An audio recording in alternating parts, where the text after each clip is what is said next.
Hello everyone, I know you are going to use this video for falling asleep, so before that, like this video, subscribe to the channel, and let me know where you are from. Also, what time is it? It started with a noise.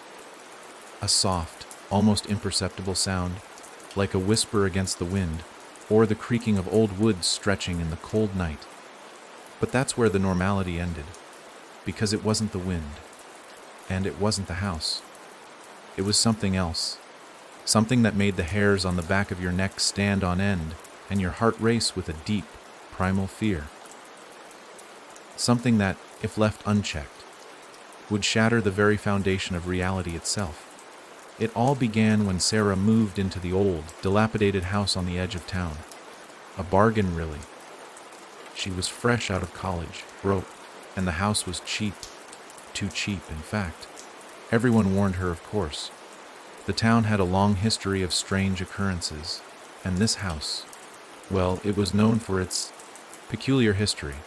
But Sarah, full of youthful optimism and a bit of that, it's not real, people just talk attitude, didn't pay much attention to the rumors.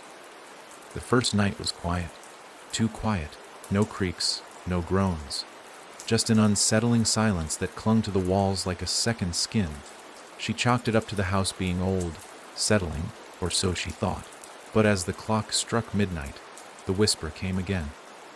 This time, Sarah was sure it wasn't the house.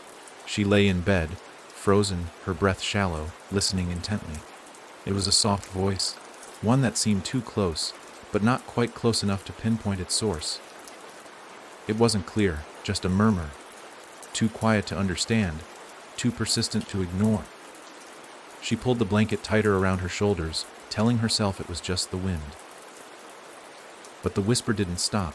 It grew louder, more distinct, almost like it was calling her name. Sarah.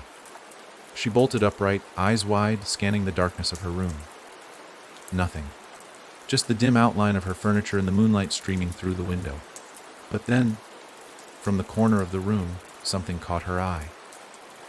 A shadow. A shape that wasn't there a second ago.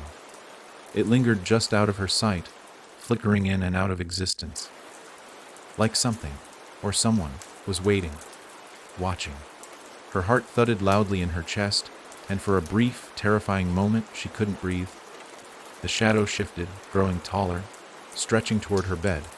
The whisper intensified. It was no longer just a murmur. Now it was a voice. And this time, Sarah could hear it clearly. "Come closer," it said, soft and inviting. Her pulse raced. She wanted to scream, to run, to escape the suffocating darkness that was closing in on her. But the fear, it rooted her to the spot. She couldn't move. The whisper grew louder, now sounding like it was directly behind her, right in her ear. "Come closer, Sarah. You've been waiting. We've been waiting." Sarah's breath hitched, and with it came a wave of nausea. She wasn't alone. She never had been. The shadow loomed closer. She could feel its presence, the air around her growing thick and oppressive. And then, as suddenly as it had started, it was gone. The room fell silent again, the whisper vanishing as quickly as it had come. Sarah blinked. She rubbed her eyes, trying to make sense of what she had just experienced. But there was no logical explanation. Nothing that could make sense of the terror that still clung to her skin. She lay there, wide awake, eyes darting around the room. The darkness seemed to press in on her, suffocating her, until she finally dared to glance at the clock. 20:13 a.m. She sighed, trying to convince herself that it had been nothing. Just a trick of the mind, a bad dream in the quiet of an unfamiliar place. But deep down, she knew it wasn't. She could feel it, deep in her bones. Something was here. The next morning, she tried to shake off the events of the previous night. The sunlight was bright, and the house seemed normal. No whispers. No shadows. Everything looked like it should. The creaks and groans of an old house settling into its foundation. She even chuckled a little at herself, thinking about how absurd she had been. But that night, as she lay in bed, Trying to ignore the growing sense of unease in the pit of her stomach, it came again. A whisper. This time, louder, more urgent. Sarah. Her eyes snapped open, wide with terror. Her breath quickened, but she didn't dare move. The voice was different this time, more distinct, more demanding. Come closer. Her heart pounded in her chest. Her mind raced, fighting to rationalize what was happening. But nothing made sense. This couldn't be real, could it? She strained her ears, listening. The house was silent. No creaks, no groans. Just the whisper. Come closer, Sarah. It beckoned again. But this time something was different. It wasn't just the voice. There was a presence. A feeling creeping up from the floorboards beneath her. It wasn't the house itself. It wasn't the wind. It was something else, something far darker. Waiting for her. Sarah, come closer. The whisper seemed to come from everywhere, from inside her mind, from the walls, from the very air around her. Sarah squeezed her eyes shut, pressing her hands to her ears, but it didn't stop. It only grew louder, more insistent. Then the darkness shifted again. This time, it wasn't just a shadow. It was a shape, no longer formless. A silhouette, tall and looming, standing at the foot of her bed. Its features were indistinct, blurry at first, but then it was there. A figure.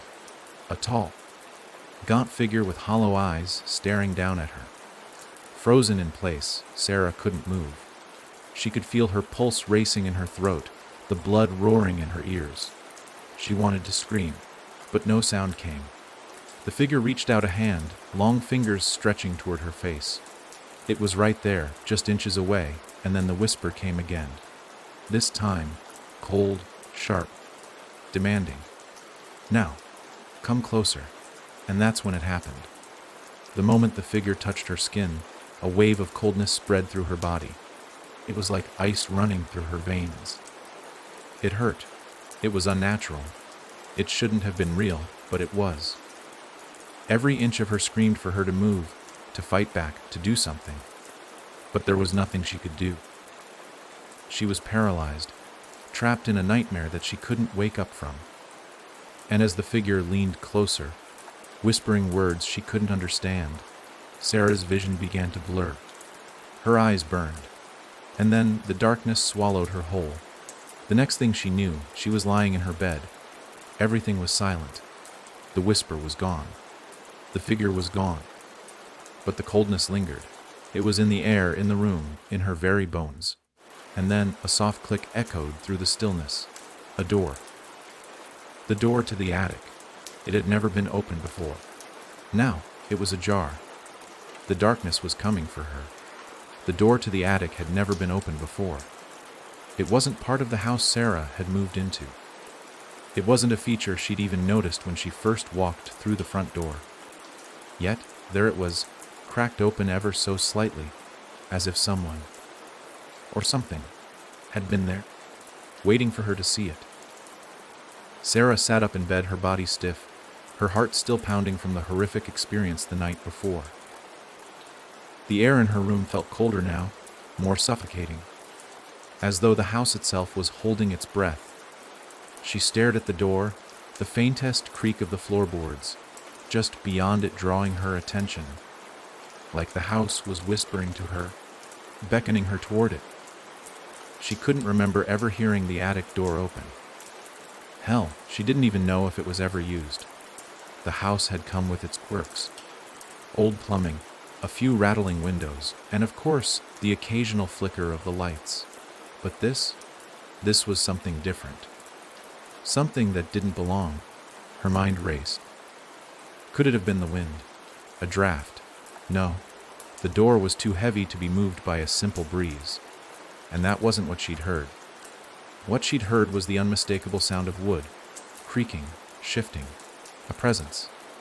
Sarah swung her legs over the side of the bed, the cold touch of the floor sending a jolt through her body. She stood up, her body moving on autopilot as her feet carried her toward the door. Every instinct screamed at her to turn around, to retreat to the safety of her blankets. But there was something about that door. something she couldn't explain. It called to her like a siren's song, pulling her into the unknown. The hallway outside her room was quiet, eerily quiet. The floorboards groaned beneath her feet. As she stepped closer to the attic door, the faintest sounds reverberating off the walls. She reached out with a trembling hand, her fingers brushing the cold metal of the doorknob. The moment her skin made contact with it, she felt a strange shiver run up her spine. It was as if the door itself was alive, responding to her touch, coaxing her in.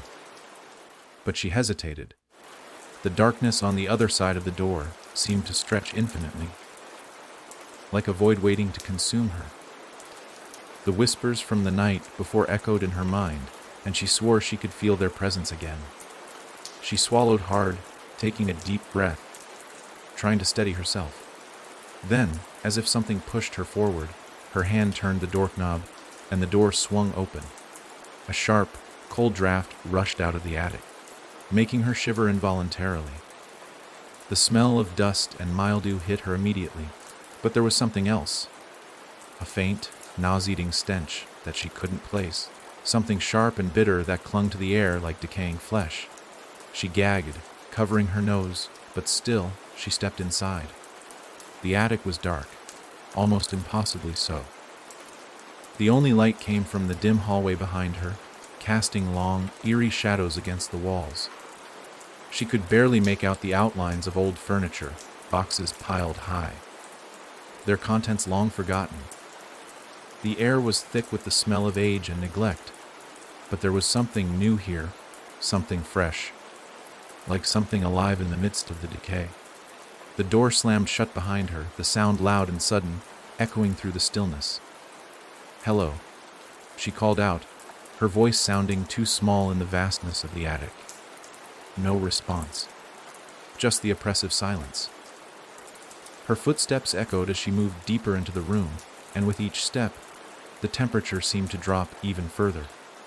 She was shivering now, her breath coming out in clouds of condensation.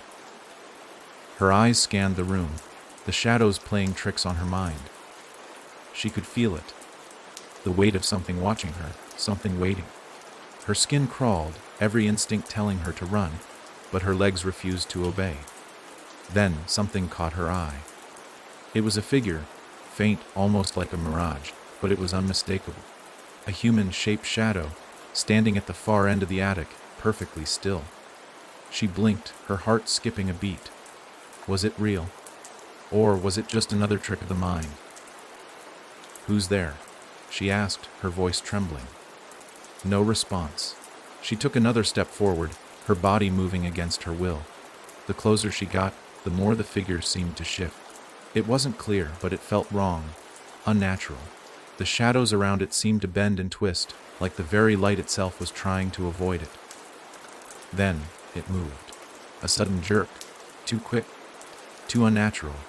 It was on her before she could react, the figure lunging toward her with a speed that defied reason. Sarah stumbled backward, gasping in terror, but the figure didn't reach her. It stopped, just a foot away, its features still hidden in the darkness, but its presence felt like ice-cold fingers brushing against her soul. "Get out." The voice came from the figure. It was deep, distorted, like it had been scraped from the very marrow of the earth. "Get out, before it's too late." Sarah's heart raced. She opened her mouth to speak, but no words came out. The figure seemed to know. It knew the fear that had taken root in her chest, the terror that clung to her very soul. "Who are you?" She finally managed to choke out, her voice barely above a whisper. The figure didn't respond. Instead, it tilted its head slightly, as if studying her. Then, slowly, it extended a hand. It was pale thin and covered in dark veins, its fingers long and jagged like the claws of some predatory creature. But it wasn't reaching for her. It was reaching for the far corner of the attic. Sarah followed its gaze. There, in the corner of the attic, was a small, weathered box. It was wooden, old, and covered in a layer of dust so thick that it looked like it hadn't been touched in years. But even from across the room, she could feel something radiating from it, a pull, an energy. Don't, the figure whispered, its voice shaking the very air around her. Do not touch the box. The warning seemed to hang in the air, vibrating with an intensity that made Sarah's skin crawl. Her heart was in her throat now, pounding so hard she could feel it in her ears, but she couldn't stop herself. Her legs moved of their own accord, carrying her toward the box as though she were being drawn by some invisible force.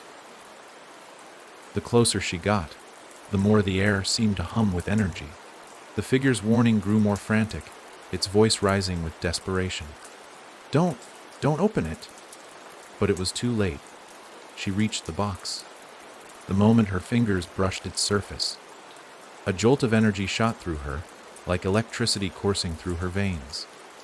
The room seemed to tremble, and for a split second, everything went black. When Sarah opened her eyes again, she was no longer in the attic. The world had changed. It was as if she had crossed a threshold, into a place beyond understanding, beyond time. The air was thick with shadows, the ground beneath her feet cold and wet. The very sky above her seemed to twist and pulse, like it was alive, breathing. And in the distance, just beyond the fog, she saw it, something terrible, something ancient. Its eyes were glowing red, and the closer it came, the more she could feel it reaching for her, its presence swallowing everything in its path. The figure appeared beside her, its form more defined now, its features clearer. It's here, it said, its voice barely a whisper. You shouldn't have opened the box. And then the darkness came. The world around her shifted again, and this time it wasn't a place she recognized. It was far worse. The darkness was absolute. It swallowed everything, the very air, the ground beneath her feet, even her thoughts. The world, once familiar, had twisted into something unrecognizable. Nothing was left but shadows, dense and suffocating, as if reality itself was falling apart at the seams. Sarah's heart pounded in her chest, but it felt like the beats were the only sound in a void that had no beginning or end. Her breath came in shallow gasps, and her body trembled uncontrollably as she tried to make sense of the nightmare that had unfolded before her. The figure was still beside her, though now its form had shifted. It was taller, more imposing, its outline sharper, as though the shadows around it had formed and clung to it like a second skin. It loomed over Sarah, its eyes, if they could even be called eyes, glowing faintly in the oppressive blackness. The light of those eyes felt cold, distant, like a dying star in a sky void of hope. You opened the box, it said, its voice now a rasping whisper that seemed to emanate from everywhere at once. No, you have brought it with you. Sarah's mouth went dry. She didn't even remember touching the box, just the cold jolt of energy, the darkness overtaking her. The whispers, the figure, everything. What was this place? What had she done? What is this place? She asked, her voice trembling, barely audible over the eerie silence. The figure didn't answer immediately. It seemed to be weighing her words, studying her in a way that made Sarah's skin crawl. When it spoke again, it was slower, more deliberate. The box is a doorway, it said, its voice laden with a deep, unnatural sorrow. A gateway between realms, between the living and the not living. Sarah blinked, her heart racing as she tried to process what the figure was telling her. You mean the dead? The figure nodded, though the movement was sharp, almost jerking. The dead, the lost, the forgotten. And those far worse. This place is not meant for you. It's meant for them.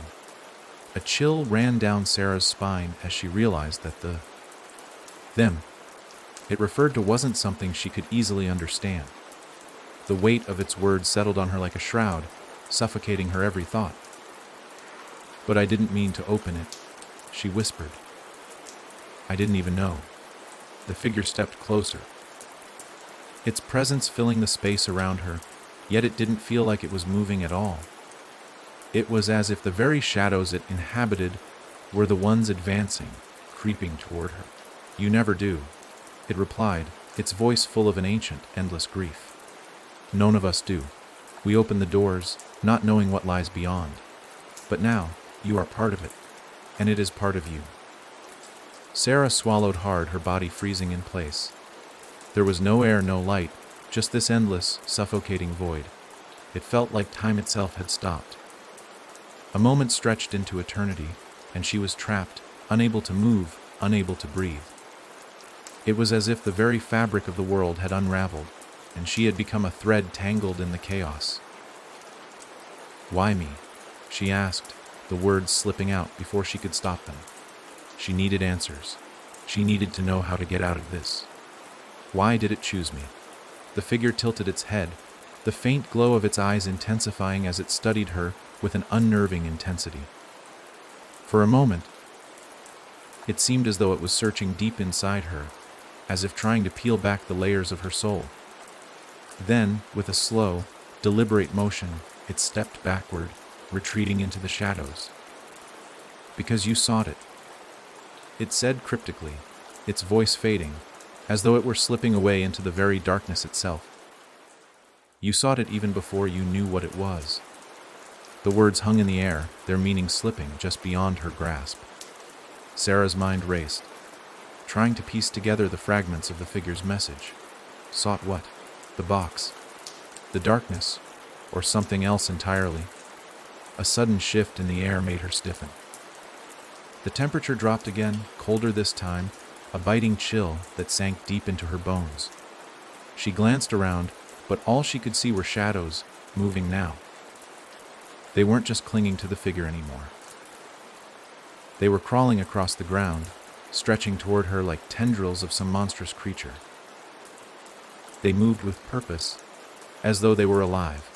In the distance, Sarah thought she saw something else, a silhouette. It was hazy at first, but as it came closer, she realized it was more of them. Figures. Shapes. They were moving toward her, surrounding her.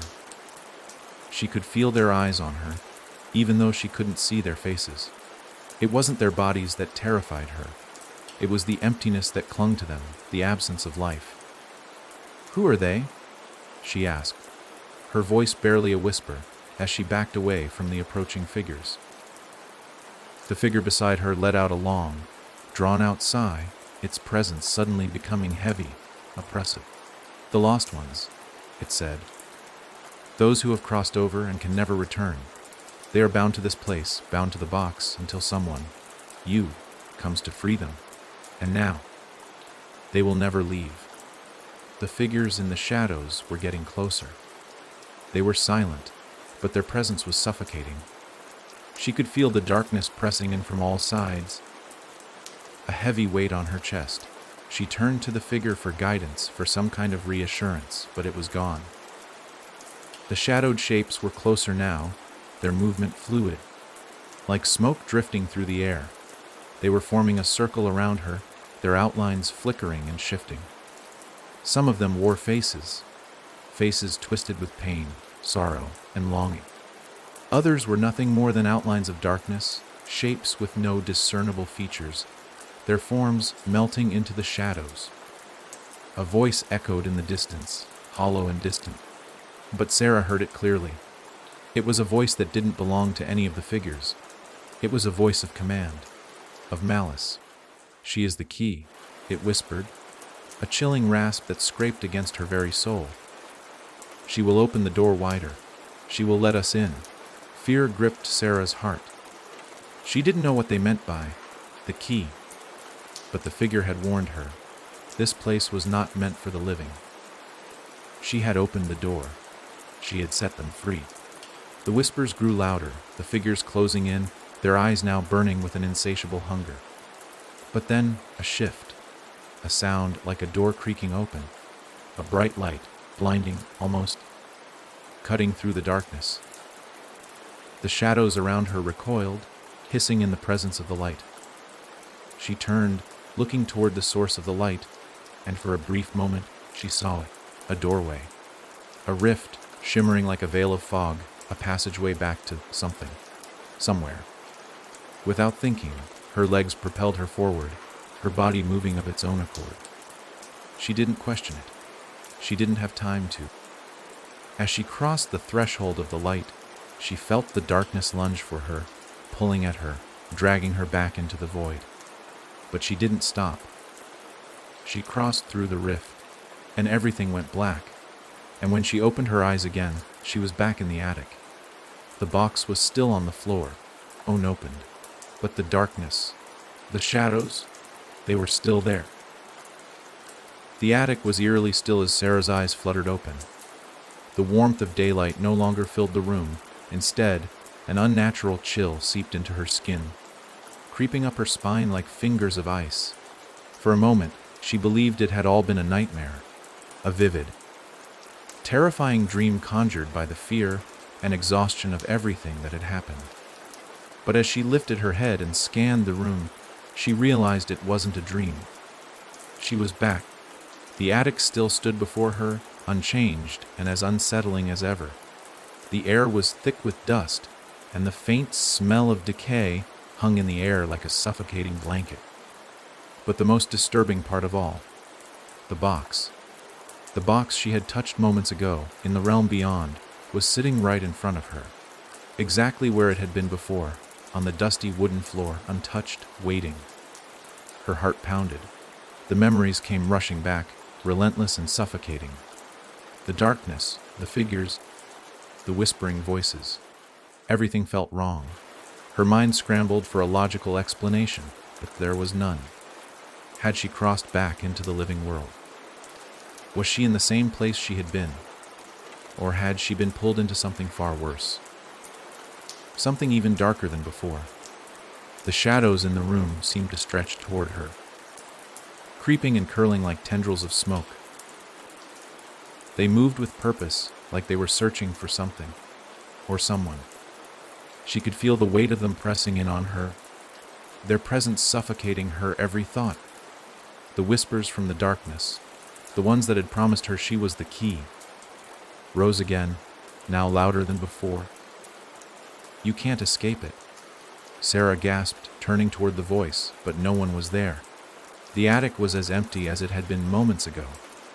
Her breath caught in her throat. The voice had been so close, so intimate. She could feel the change in the air. It was palpable now.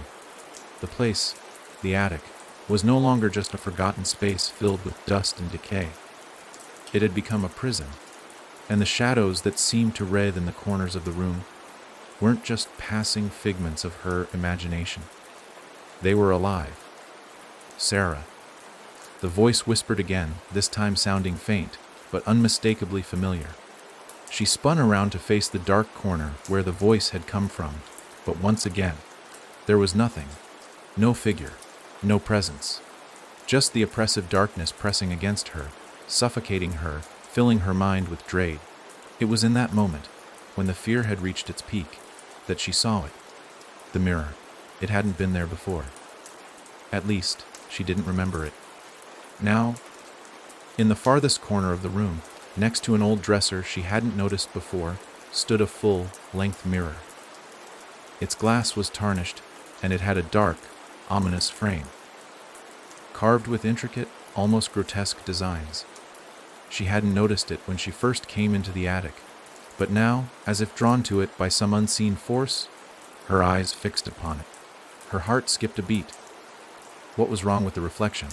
Her own face stared back at her, but it was off. The edges of her reflection blurred, as though the mirror was distorting the image, bending it in unnatural ways. She watched, frozen in place, as the reflection of her own face contorted, twisted, into something unrecognizable.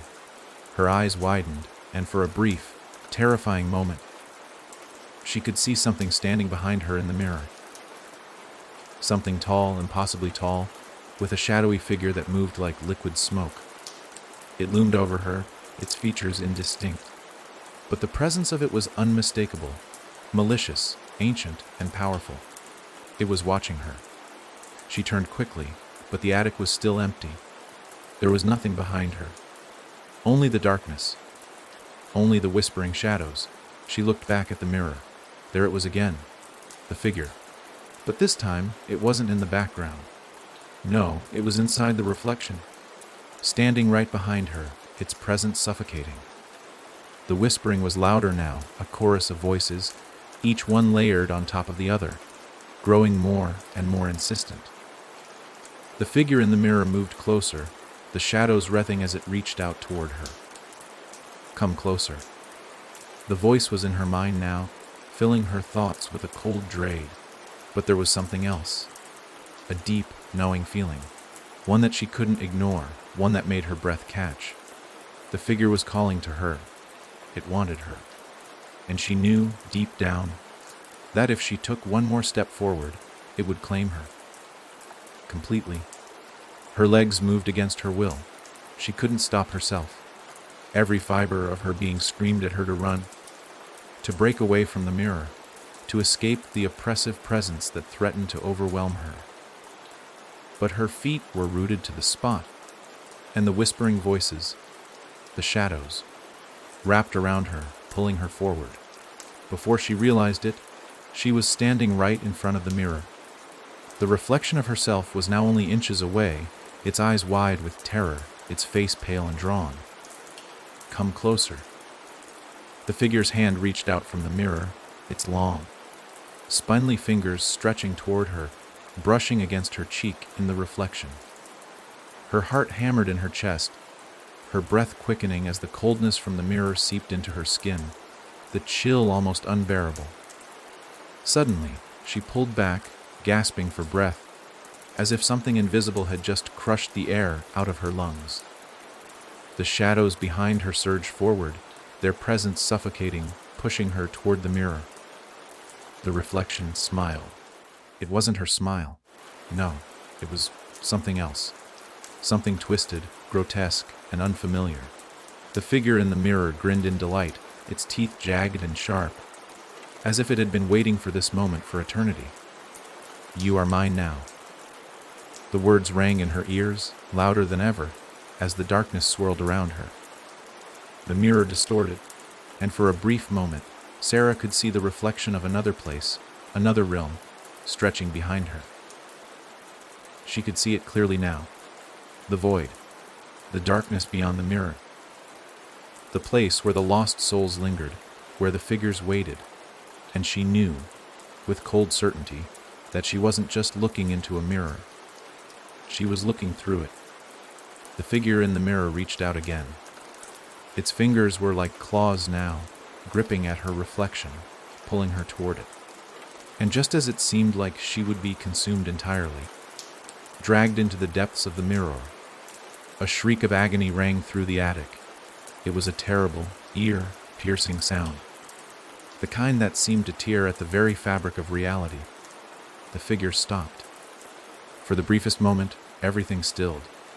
Then, the room was filled with a blinding light, as though the mirror itself had fractured into 1,000 shards, its reflection shattered by something more powerful than the darkness. The shadowed figure screamed, the sound reverberating off the walls of the attic, but Sarah couldn't look away. She couldn't look anywhere else. The figure vanished, but the light didn't last. For just a moment longer, Sarah's heart raced, the chaos swirling around her. And then, all at once, it stopped. The shadows retreated. The voices fell silent.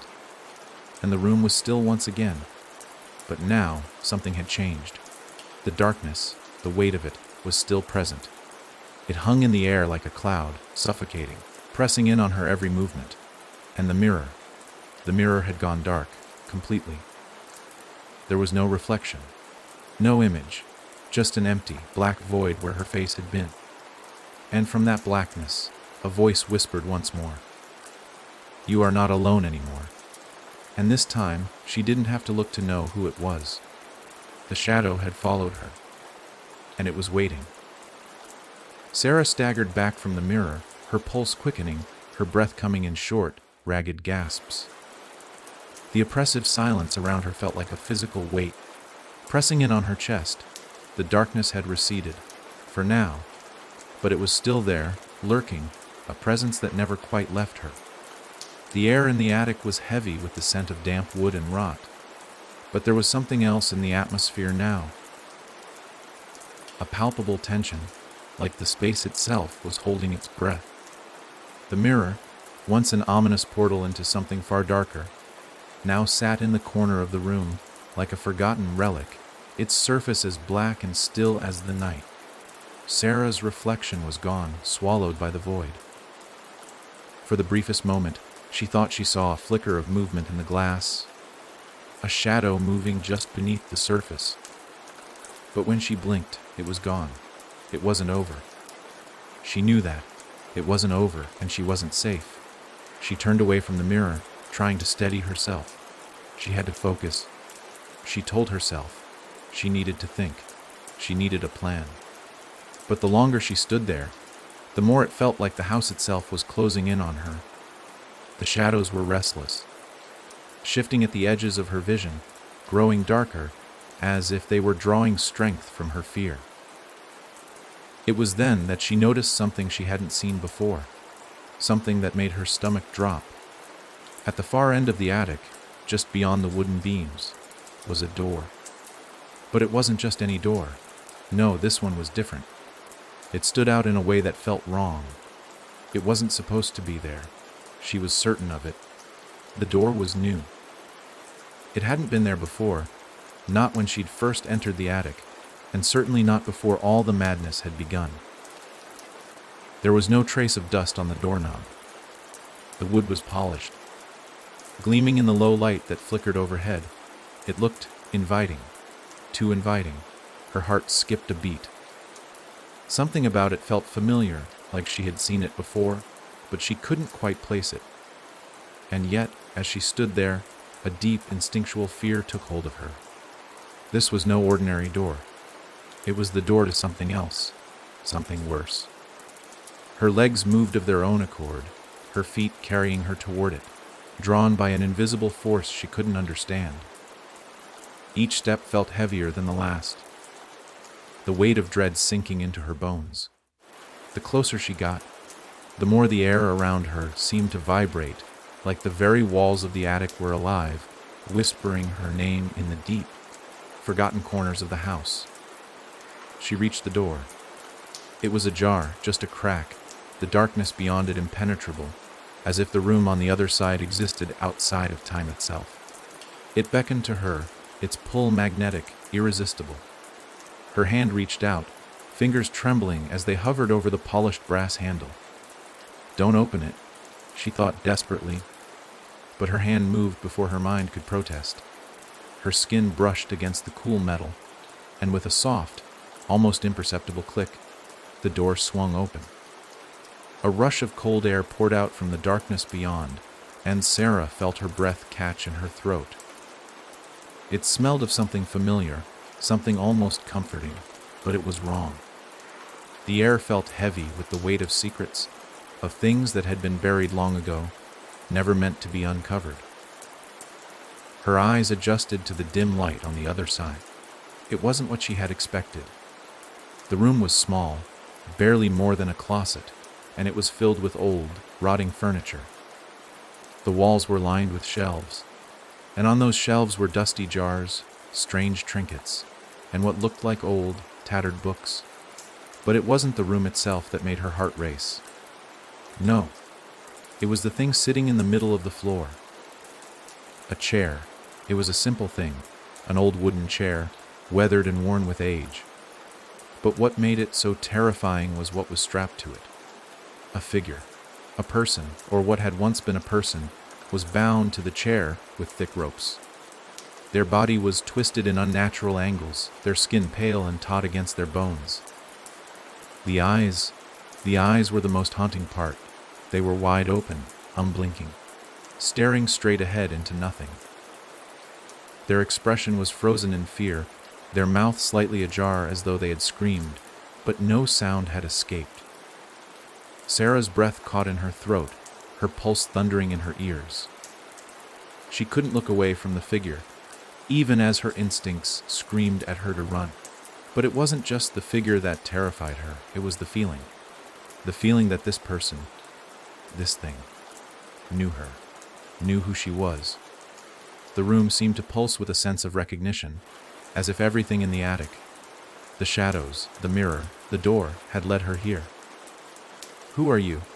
she whispered, her voice hoarse and trembling, barely a breath in the thick, suffocating silence. The figure did not answer, but then something in the room shifted. The floorboards creaked beneath her feet, and for the first time since she had entered the attic, the shadows seemed to move.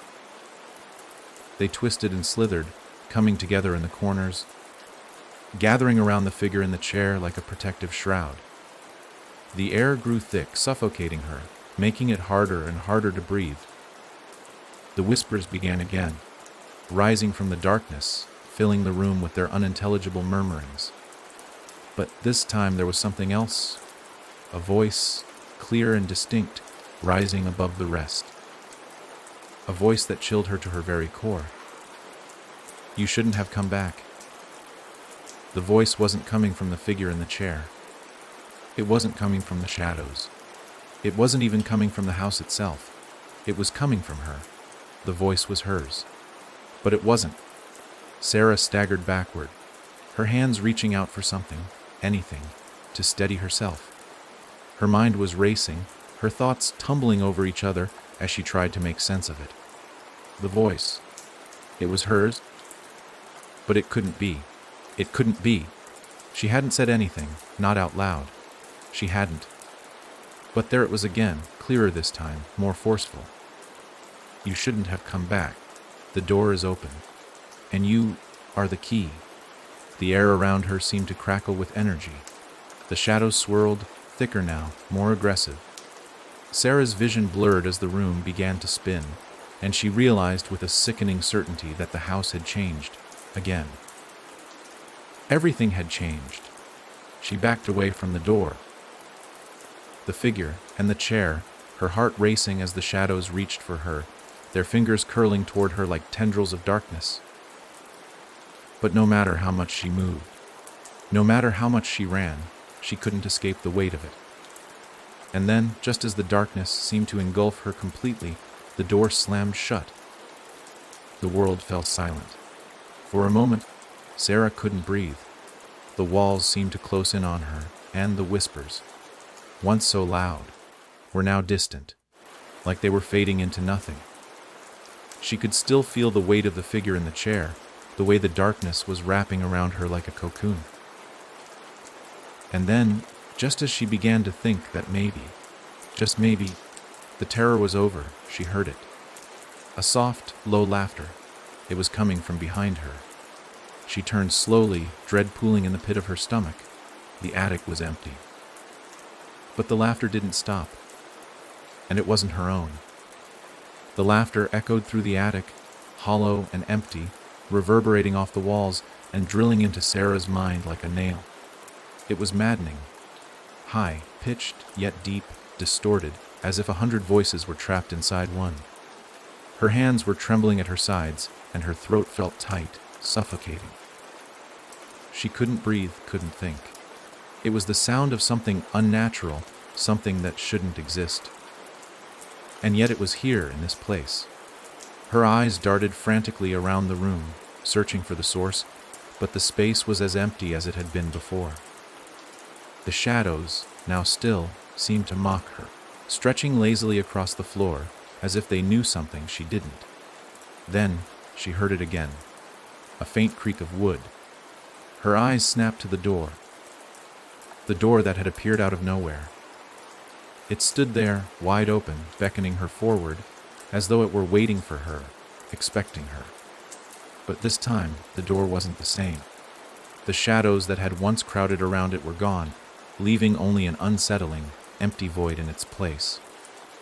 Sarah's heart pounded. Something wasn't right.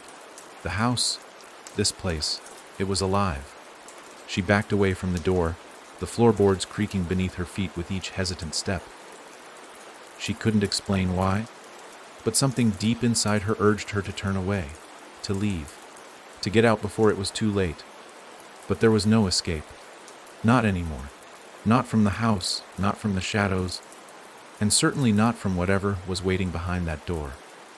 The laughter came again, sharper this time. It was so close, almost in her ear, and it made her freeze in place, her breath catching in her throat. The sound seemed to come from within her, as though it had seeped into her very soul. "Who's there?" she whispered, her voice hoarse, trembling with fear. The door responded with a low, groaning creak, as if something was moving on the other side. Something alive, something waiting for her to come closer. A sudden wave of dread washed over her, and for the first time, she understood. The door wasn't just a door. It was part of it, part of the darkness, part of the thing that had been stalking her ever since she set foot in this cursed house. And now it was calling her, drawing her in. She was the key, she realized, and she had no choice but to unlock what had been hidden away behind it. She took another hesitant step forward. The door seemed to loom larger with each movement, its edges darkening until they bled into the void beyond. She could feel something pulling at her, an invisible force, stronger than before. It was as if the house itself was breathing, its pulse sensing with hers, forcing her to keep moving. The laughter stopped, and then came the voice. "You're almost there. Almost ready." Sarah froze again, her skin crawling. The voice was different this time, clearer, more distinct, but still unrecognizable. It didn't sound like anything human, nothing she had ever heard before. And that's when it hit her. The voice wasn't speaking to her. It was speaking through her. Her pulse quickened. The air around her seemed to distort, the shadows shifting like a living thing. The walls seemed to close in, narrowing her vision until there was nothing left but the door. She reached the threshold. It was cold, so cold. The coldness seeped into her, paralyzing her as the whispers began again. Thick, low murmurs rising from the abyss behind the door. "Come in, Sarah. Come closer." The voice was familiar now, but distorted, twisted. It was her own voice, but not hers. She felt it deep in her bones, as if someone else had stolen her voice, turned it against her, made it their own. The terror that had been gnawing at her insides flared into a full-blown panic. She wanted to scream, to run, but her legs refused to move. She could feel herself being pulled, like some invisible hand had wrapped around her chest and was dragging her toward the door. Her vision blurred. For a moment, Sarah's mind raced, searching for a way to escape, but there was no escape from this. There had never been an escape. It had always been coming for her, and now it was finally here. The door creaked open just a little more, as if beckoning her inside. A dark figure stepped into view on the other side. It was tall, too tall. Its head was too large for its thin, emaciated body, and its arms reached down toward the floor, unnaturally long and skeletal. Its hands. Oh, God, its hands. They were like twisted branches, knobby and dark, their fingers ending in sharp, claw-like points that seemed to scrape against the air. The figure's face was obscured by shadows, but Sarah could feel its eyes on her. She could feel it watching her, and her blood turned to ice in her veins. The very presence of it was suffocating. It didn't move. It didn't need to. It was waiting for her. Without thinking, she lurched backward, stumbling away from the door, but the shadows, its shadows, rose like tendrils, reaching out to encircle her. The figure didn't follow her. It just stood there, motionless, as if it were waiting for something, watching her struggle. It spoke then, in a voice that was both hers and not hers at the same time. "You have no choice. You have already opened the door, and now it will take you." Sarah screamed, but the sound was swallowed by the laughter. That horrible, mocking laughter, rising from every corner of the room. The figure took a step forward. "Come closer. You've been waiting for this. We've been waiting for you." The shadows pressed in around her, and she felt herself falling into the abyss.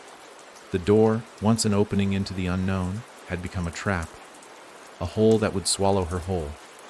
Then, as she lost all sense of time and space, as the laughter and the whispers became deafening in her ears, she felt her mind shatter. The last thought that crossed her mind before the darkness consumed her was one simple truth. She was never meant to leave, and that, in the end, was what sealed her fate. The house had claimed her. The world twisted around Sarah, as if reality itself were bending, warping. The air was thick, oppressive, like a heavy blanket pressing down on her chest. Her body felt weightless, suspended in an endless void. There was no floor beneath her feet, no sky above. It was just darkness, cold and empty, wrapping her in its suffocating embrace. Then, slowly, sound returned. Faint at first, a whisper, a low hum, but it grew louder. The hum began to pulse, rhythmic, like a heartbeat. Sarah could feel it vibrating through her body, the pulse of it sinking into her very bones, shaking her from the inside out. Was she alive? She couldn't tell. It felt as though she had become part of the darkness, part of the house itself. But she could still feel. She could still think, though it was growing harder to do so. Her eyes snapped open. Though it didn't matter because there was no light, no form of reality to tether her to. All she could see were the flickers of images in her mind, distorted and fragmented, like memories that no longer belonged to her. Faces, horrible faces, twisted with agony, blurred past her in the blackness. Then the hum changed. It became sharper. A wail, deep and mournful, echoed through the darkness, carrying a sense of sorrow so profound, so ancient, that it chilled Sarah's very soul. The sound was unmistakable. The house was weeping. But why? Why was the house crying? What had happened to it? The air around her seemed to shift. She felt a coldness so deep, it sank into her very being. It wasn't just the absence of warmth. It was something more. Something suffocating. Something alive, pulsing with the same rhythmic heartbeat that was now flooding her ears. It was as though the house itself was suffering. And somehow she could feel it. The house knew her. The house was inside her. Suddenly, there was a sharp snap, like the sound of breaking glass, and Sarah was thrust into another world. A new place. Or was it a new dimension? Her vision was still shrouded in darkness, but she felt different now. Her thoughts were fragmented, but they were clearer, sharper. She could hear the cries of those who had been here before her. Their voices, indistinct but full of terror, filled the space. She didn't know how she knew this, but she did. She knew that the house was not just a house. It was something far older. Something that had existed long before Sarah had ever set foot inside it. Something that had seen countless souls trapped, their cries lingering, swallowed by the very walls that held them prisoner. The laughter, the horrible, mocking laughter, echoed again, but this time it was different. It was no longer a mere sound. It felt real, like a tangible presence that moved through the air. It was everywhere. It was inside her head, inside her soul. It felt like the house was alive, but not in the way a house should be. No. This house was an entity in itself, an ancient, monstrous thing that thrived on fear, on suffering. It fed on the torment of the living, absorbing it like blood through its veins.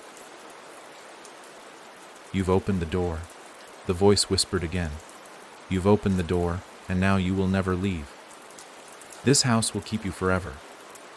The darkness seemed to press in closer, suffocating her.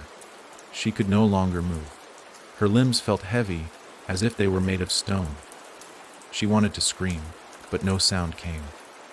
She was caught in the web of the house, its tendrils wrapping around her, pulling her deeper. And then she understood. That the house wasn't just a building.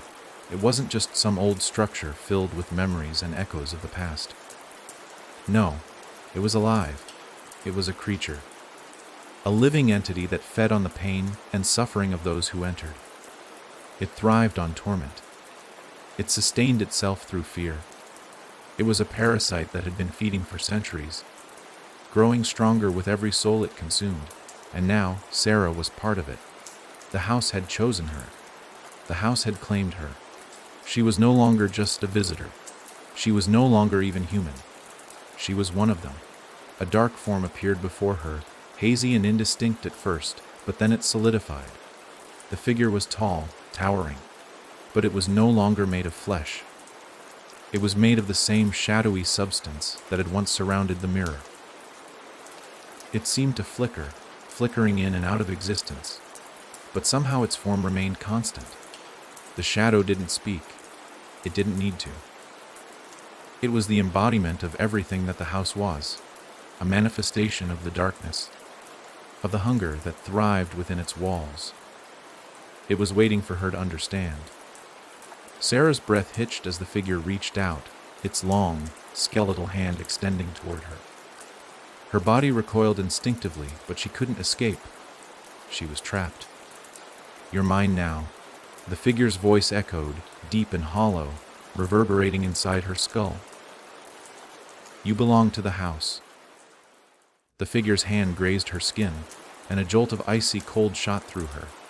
It felt like her very soul was being ripped out of her body, like she was being consumed from the inside out. The shadows around her tightened, their cold fingers clawing at her, pulling her deeper into the house's grasp. The laughter echoed once more, but this time it wasn't mocking. It was triumphant. It was the sound of the house feeding, of the darkness claiming its prize. And then, everything went silent. For the briefest of moments, Sarah thought it was over. The darkness had consumed her, swallowed her whole. She was no longer part of the world she had once known. She was gone. But then there was a shift. The darkness began to recede, slowly at first and then all at once. The air grew colder, more still. The cries of the lost souls faded into nothing, and Sarah was left alone. She tried to move, tried to stand, but her legs were weak, unsteady. Her body was heavy, like she had been chained down. And then she felt it. Something else had changed, something that had been there all along. The house was still there. It was no longer just a building, no longer just an entity that fed on fear. It had become part of her. Sarah could feel it deep in her bones. The house was in her. It was with her. And now, wherever she went, it would follow. Because she wasn't just its prisoner anymore. She was its vessel. "Welcome home," the figure whispered as it slowly faded into the shadows. And as Sarah stood there, her body trembling with the weight of what she had become, she understood. The house hadn't claimed her soul. It had claimed her body. And now, she was nothing more than another piece of its endless, feeding hunger. And she would never leave. Sarah's body trembled, but it wasn't just fear that shook her. It was something deeper, something far darker. The hunger. It was gnawing at her, a constant, relentless ache that filled her insides, sinking into her very being. She could feel it now, a pull so powerful it was almost suffocating. The house, the shadows, the darkness. It was inside her, living within her, and it was hungry. The world around her swirled, distorted like a broken mirror. Her limbs felt heavy, disconnected, as though they no longer belonged to her. Every movement was sluggish, and yet she could feel the energy of the house coursing through her, a dark, hungry pulse that kept her tethered to the place. It was as if the walls themselves had wrapped themselves around her, binding her to this cursed existence. The door had opened. She had crossed the threshold. And now she was trapped. Forever. But it wasn't just the house that had changed her. It was her. Something inside her had shifted, twisted, and she felt the echo of something ancient stir within her, something she couldn't name. She wasn't sure if she was still Sarah. Not really. Maybe she was just the hollow shell of the person she had been. Maybe she was already becoming something else. Something worse. Her eyes flickered to the corner of the room. The shadows had grown more pronounced, more solid, and the laughter had subsided. There was only silence now. But it was the kind of silence that made her skin crawl. The silence of something waiting. Watching. She couldn't run. She couldn't escape. It was as if the house had wrapped itself around her soul, entwining her in a way that felt inescapable. The hunger, the pull. It was drawing her deeper into the heart of the house, as if the building itself had grown hungry for her, feeding on her fear, her confusion, her pain. Every breath she took seemed to fuel it, feeding the insatiable emptiness that had taken root inside her. The air was thick, suffocating. The smell of decay and old wood filled her nostrils, and she couldn't help but think of the house as a living creature. Its walls were like the skin of a monstrous beast, and every shadow was a part of it. She could feel it now. The house was alive, more alive than she had ever realized. The house wasn't just made of bricks and beams. No, it was a thing of flesh and hunger. She was part of it now. Suddenly, the floorboards creaked beneath her, the sound like the groan of an ancient being stretching out its limbs. The shadows seemed to breathe, exhaling in the same way she did, as though the house was drawing in a deep, guttural breath. It was watching her. Her hand shook as she reached for the nearby wall, steadying herself, but her fingers brushed something cold and wet, like oil, sticky and thick. She recoiled, but before she could pull her hand back, the wall seemed to shift, and a low voice, barely a whisper, crawled into her mind. Don't fight it. The voice was familiar, too familiar. It was hers, but not hers. It was the voice of the house. It was speaking through her now. It had claimed her. She could feel it. The voice had taken root in her chest, and now it was whispering its hunger to her. You are mine now, Sarah. She jerked away from the wall, her breath shallow, quick. Her heart pounded against her ribs. The walls seemed to close in, their shadows stretching toward her, pulling her into the very heart of the house. The hunger that was now a part of her grew stronger, more insistent. It was tearing at her insides, urging her to follow, to give in. But then, from the corner of her eye, she saw it. A figure, a shadow. It was standing in the doorway to the hallway, its outline faint, flickering in and out of focus. Its presence was so heavy that it felt as though the very air around it had solidified. For a moment, Sarah couldn't breathe, couldn't move, her body frozen in place as her mind scrambled for an explanation. The figure stepped forward, its form becoming clearer with each passing second. It was tall, too tall, and its features were distorted, as if reality itself had twisted around it. The darkness seemed to cling to it, clinging to every edge of its body. The figure's face was obscured by shadows, but Sarah could feel its eyes on her. She could feel the hunger in them. The figure raised its hand slowly, its long, thin fingers extended toward her. It didn't speak. There was no need for words. The hunger was in the air, thick and palpable, and it had come for her. And in that moment, Sarah understood. The house wasn't just feeding on her fear. No, it had become her fear. It was consuming her very essence, twisting it, using it to fuel its endless hunger. The walls, the shadows, the very darkness of the house had taken root in her, and now it was growing inside her, spreading like a disease. She was becoming a part of the house, just as it had become a part of her. The figure stepped closer. You're mine now, Sarah, the voice inside her whispered again, and this time it was stronger. You are the house. The house is you. She tried to scream, but no sound came. The hunger inside her roared louder, suffocating her. It was pulling her toward the figure, toward the shadows. She could feel the darkness closing in on her, its claws wrapping around her body, pulling her deeper into the heart of the house. Embrace it. The words were like a command, like a promise. And despite every instinct telling her to resist, to fight, Sarah felt herself moving toward the figure. She couldn't stop. Her legs moved as though they had a will of their own, as if they were being controlled by something other than her. The figure was right in front of her now, its eyes glowing faintly, and Sarah could feel its breath on her skin, cold and suffocating. The hunger was overwhelming. She was drowning in it. She could feel it, inside her, wrapping around her insides, tearing her apart from the inside out. And then, just as she thought she would break, just as the darkness seemed to consume her entirely, the figure spoke. "You have opened the door, and now the house will have you. Forever." It reached out, its fingers brushing her skin, and in that instant, everything went black. The house had claimed her, and Sarah, now just another lost soul in the depths of the house, would never leave. The hunger would keep her, just as it had kept all the others before her. Because the house of the house never let go. The stillness of the attic pressed in on Sarah, suffocating her, pulling at her every breath.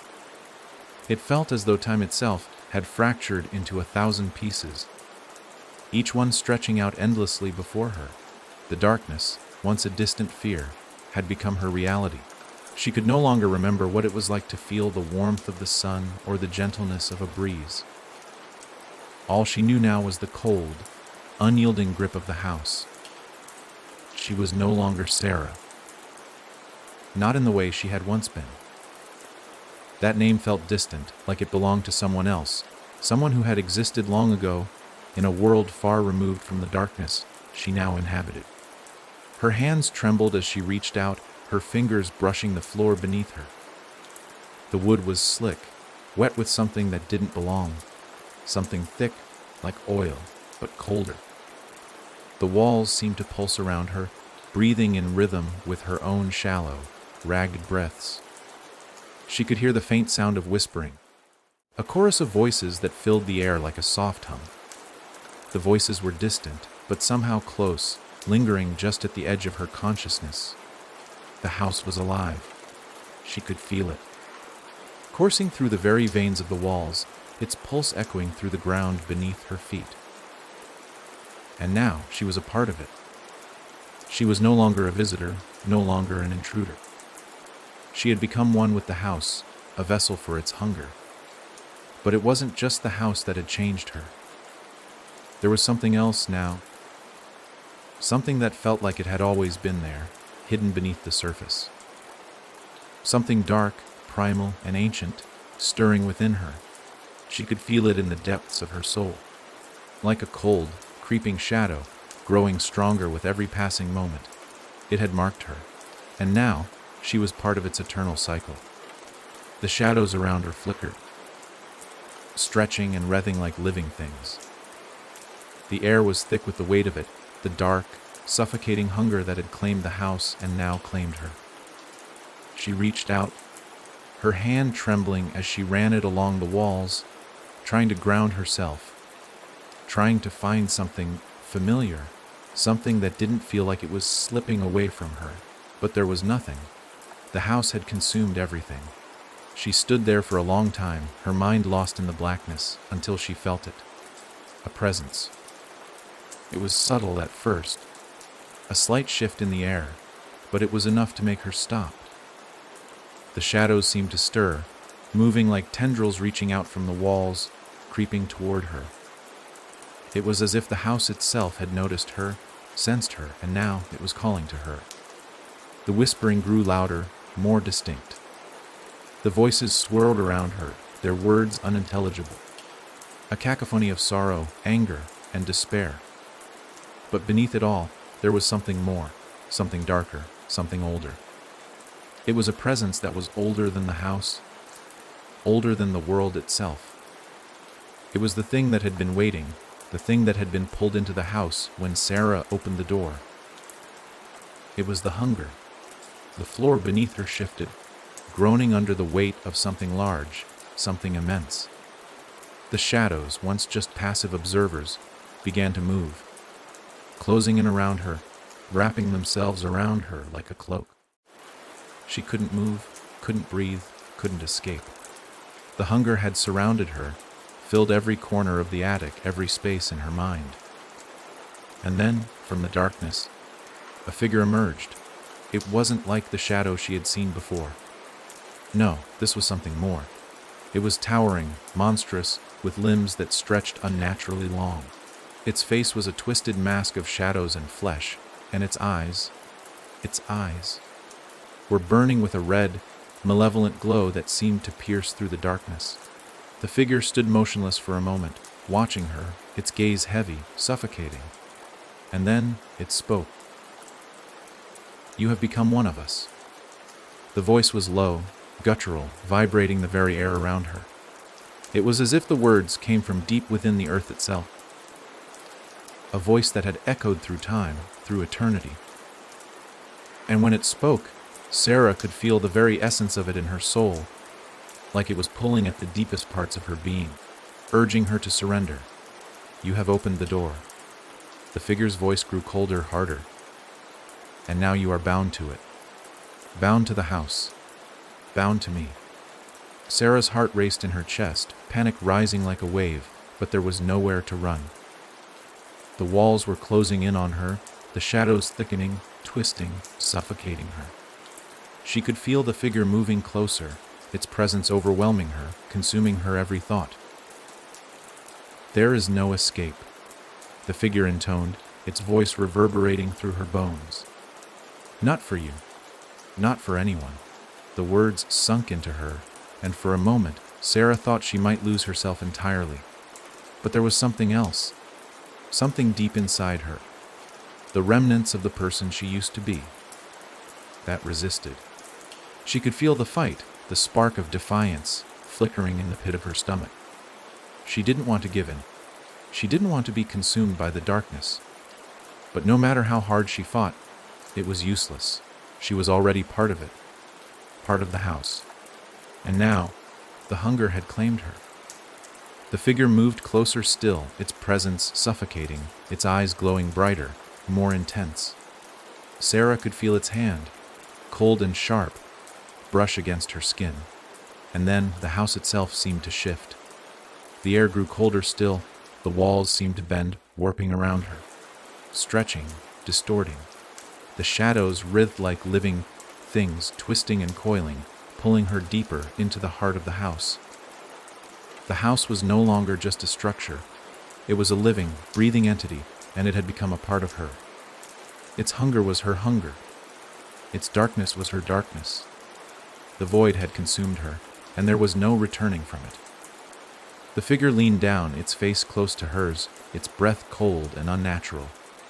"You belong to us now," it whispered, its voice carrying the weight of centuries, of souls lost to the house, "and we will never let you go."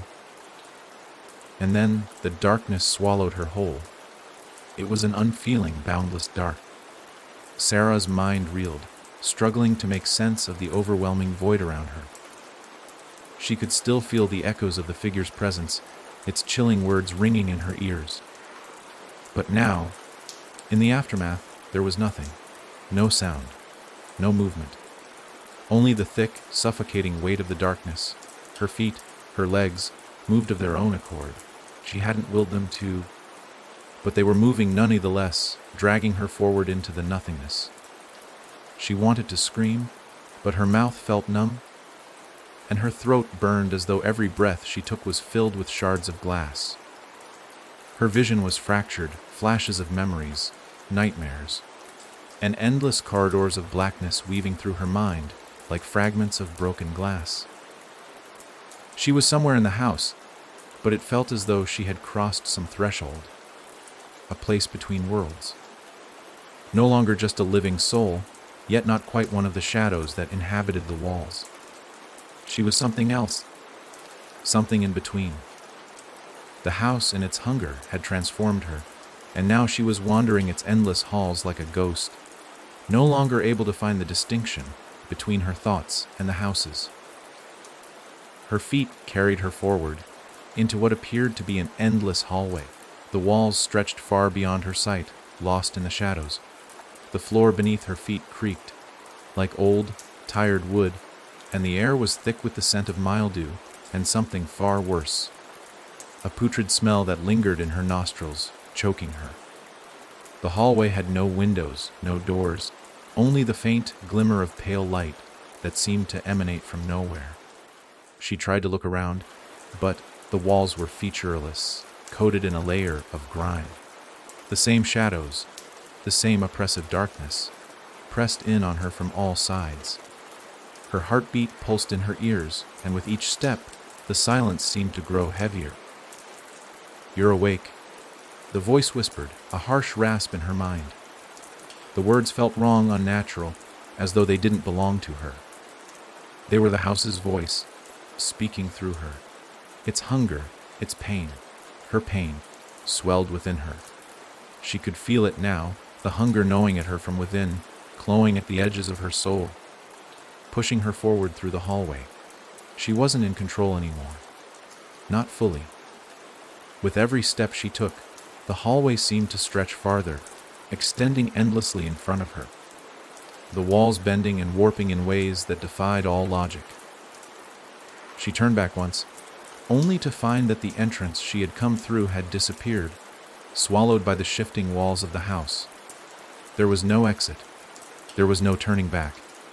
The whispering came again, louder this time. The voices grew more distinct, filling her head with words she couldn't understand. It was like an army of shadows, their breath cold on her neck.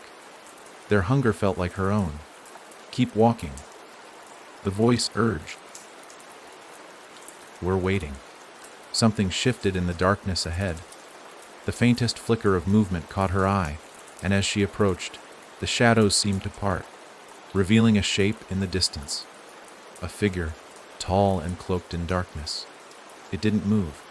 It just stood there at the far end of the hallway, staring at her with eyes that gleamed like cold embers.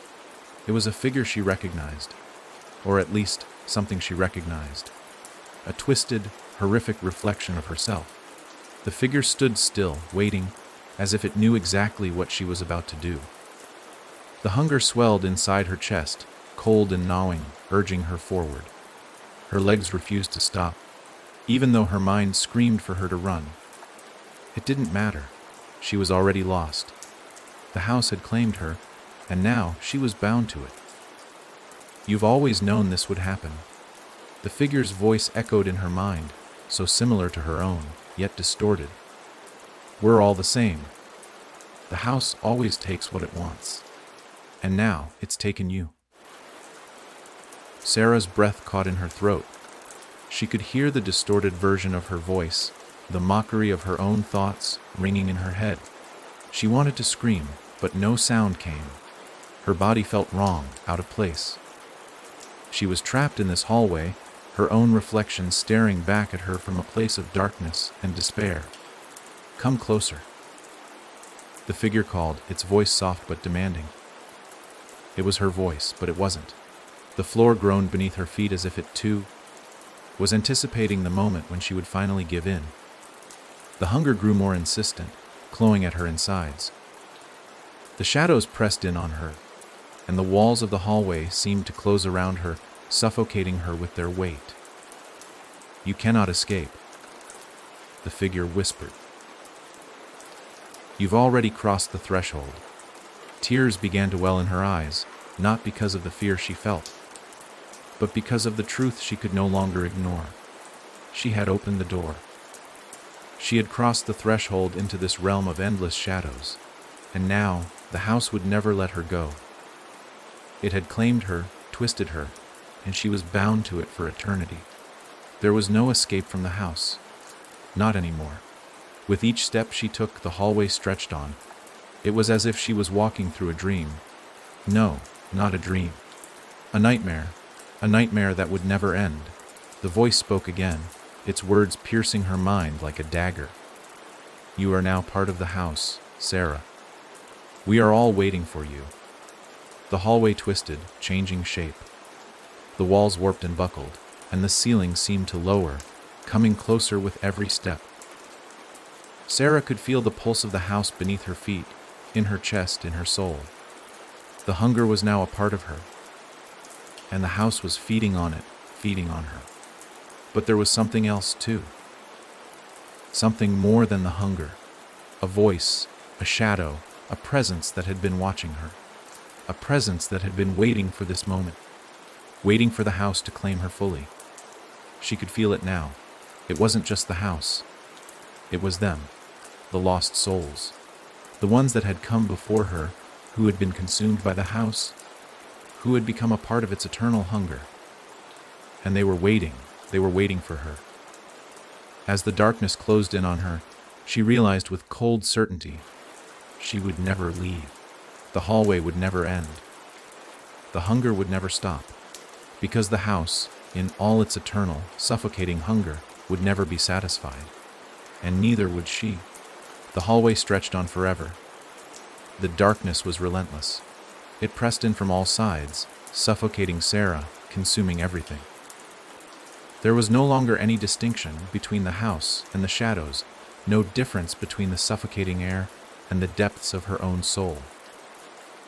Everything had blurred into one endless, consuming blackness, and she was a part of it now.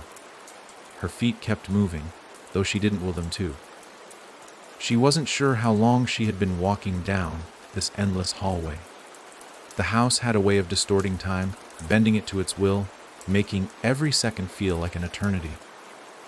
The whispers, the laughter, the faint cries of souls long lost, everything blended together in a chaotic symphony that reverberated inside her mind. But the hunger was still there, gnawing at her insides. The hunger of the house, yes, but also her own. She could feel it inside her, spreading like wildfire, consuming her thoughts, her memories, her very essence. She was no longer Sarah. She wasn't even sure if she was anything anymore. She had become part of the house, a vessel for its endless craving. The hallway stretched on before her, the walls now pulsating with an eerie light, glowing faintly in the distance. She wanted to stop, to rest, to scream and break free from this unending nightmare, but she couldn't. The house would never let her. A figure appeared in the distance, standing at the far end of the hallway, just within the edge of the flickering light. Sarah froze. Her breath caught in her throat, her heart pounding painfully in her chest. The figure was tall, cloaked in shadow, just like the ones she had seen before. It stood motionless, its back turned toward her. "Come closer," the figure called, its voice a hollow echo in the vast, empty space of the hallway. She couldn't stop herself. She was compelled to move, her legs carrying her forward, despite the terror clawing at her chest. With each step, she felt herself drawn to the figure, as if it were pulling her in, beckoning her toward something deeper within the house, something that she couldn't understand, but knew she couldn't avoid. The figure slowly turned, and Sarah gasped. It was her. It was her face, twisted, distorted, as though a reflection in a shattered mirror. The eyes were hollow, dark, empty sockets where there had once been light. The mouth was twisted in a grotesque smile, too wide, too unnatural, as if it had been carved into her face by the darkness itself. "You've already come this far," the figure spoke, its voice eerily familiar, like a distorted echo of her own thoughts. "And now you're here. Forever." The words sent a chill through her bones, a deep, gnawing fear that sank into her chest like a dagger. This was no longer just a place of nightmares. This was the true heart of the house, the thing that had always waited, that had always hungered. The figure took a step toward her, and as it did, the walls seemed to pulse, the air thickening with the weight of something ancient, something beyond time. The hunger grew sharper, more insistent, filling the space around her. It felt like the very air she breathed was being pulled from her lungs, suffocating her. "You are one of us now," the figure said, its voice now a raspy, hollow whisper. "You belong here. You've always belonged here." Sarah's knees buckled beneath her, and she collapsed to the floor. Her hands scraped against the rotting wood of the hallway, but it was no use.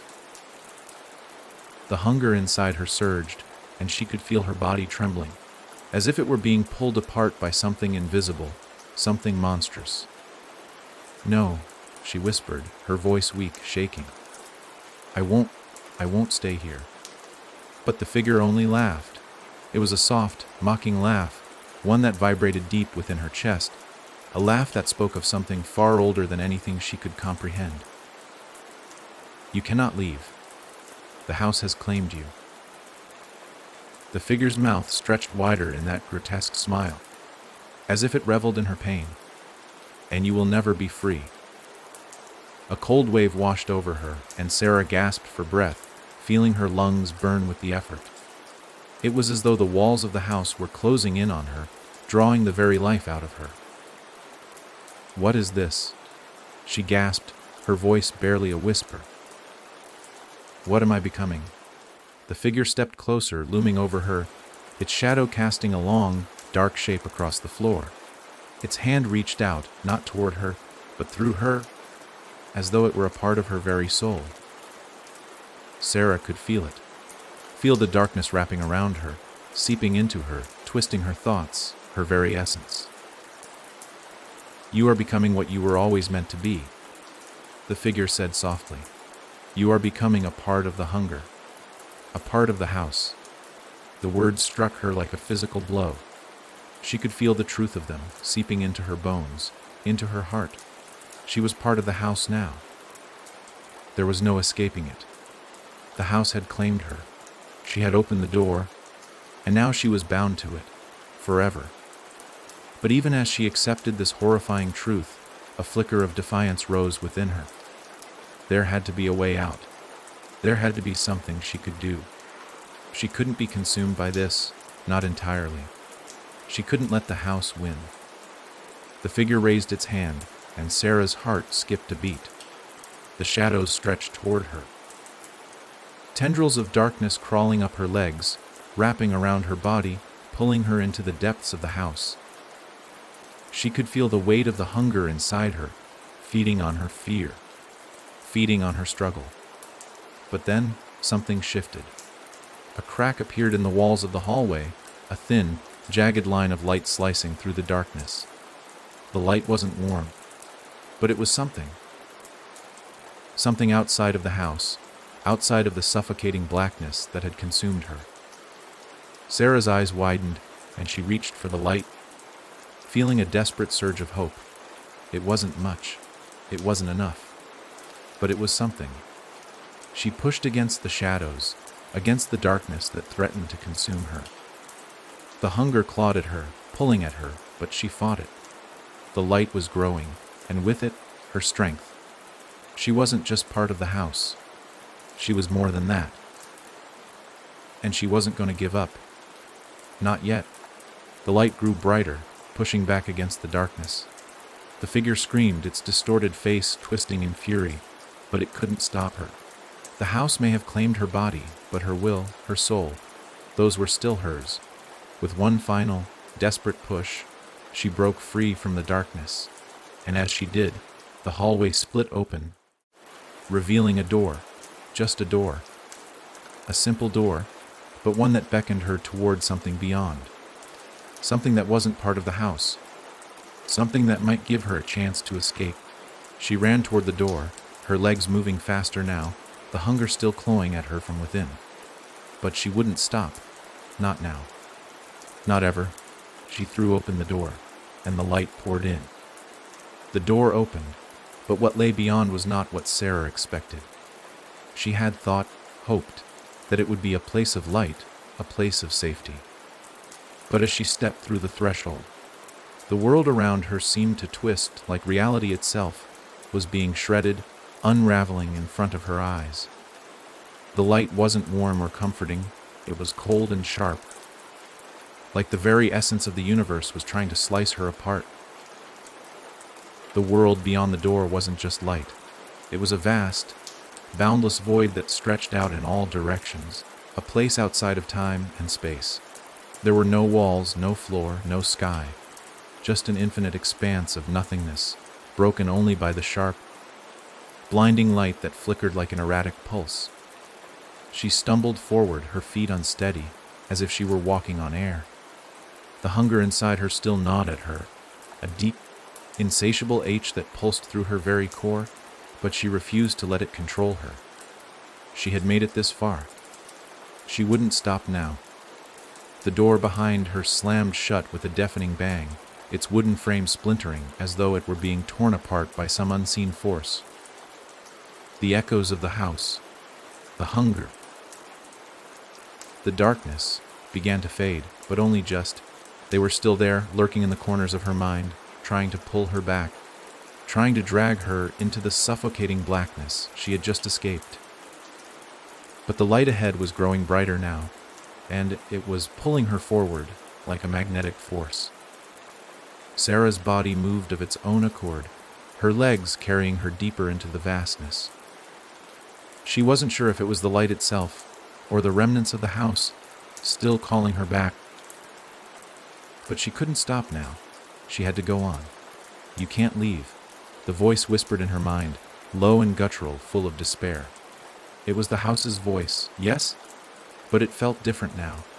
It was as though it had lost its power, its hunger had become weaker, distant.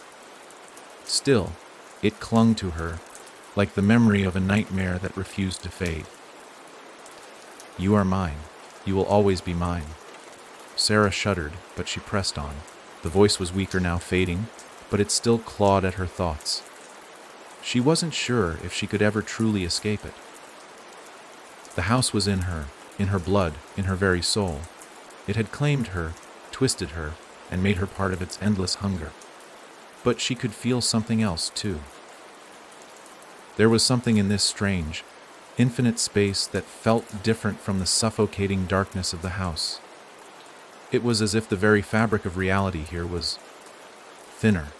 It was fragile, like a veil she could tear through if she was strong enough. Her breath quickened. Her heart thudded in her chest. She reached out, her hand trembling, feeling the air in front of her. There was a pressure there, an energy that felt almost tangible. Her fingertips brushed against it, and the moment she did, a jolt of electricity surged through her, sharp and cold, but alive. She gasped, her whole body jolting, and she pulled her hand back instinctively. But the energy lingered. It was in the air. It was in her. Then, the light before her shifted, rippling like water disturbed by a stone. It wasn't just light anymore. It was a door, a passage, a rift that pulsed with strange energy. It looked like it was alive, growing and contracting, a swirling vortex that beckoned her with a silent invitation. It was calling her. She didn't hesitate. She stepped forward. The moment she crossed the threshold of the rift, the world around her fractured. The air hummed with energy, and everything, shifted. Time no longer felt like it existed. It was as if she were suspended between moments, between lifetimes, between realities. She could feel the boundaries of the house, the darkness, the hunger, shifting, but they didn't have the same hold on her. She could feel the very foundation of her being unraveling, like a thread being pulled, but she didn't fight it. For the first time since she had opened the door to the house, she felt free. She was no longer bound to it. The hunger still existed, yes, but it was like a distant memory, fading with each step she took into this new place. She stumbled forward, the rift now widening, pulling her deeper into this space that was beyond her understanding. There was no floor beneath her feet, no walls, no sky, just endless light and shadow stretching out into infinity. She had no idea where she was, or even what she had crossed into. But for the first time in what felt like eternity, she didn't feel like she was being chased. She was no longer a prisoner. She was free. But then, a presence appeared. It emerged from the void before her, a shadow clothed in light. Its form shifted like smoke, its edges constantly changing, flickering in and out of existence. At first, it had no shape, but then, slowly, it began to take one. A tall figure, cloaked in darkness, with eyes that gleamed like burning stars. Its face, if you could call it a face, was indistinct. A swirl of shadow and light, but its presence was undeniable. It was ancient. It was beyond time, and it was watching her. "You think you've escaped," the voice said, its tone deep and endless, like the echo of a forgotten memory. "You think you are free, but there is no freedom from what you have become. There is no escaping the hunger." The voice was familiar, but different. It was not the house's voice anymore, nor was it the figure she had seen in the hallway. This voice was older, more timeless, and it carried with it the weight of an eternal truth. "You will never be free of it.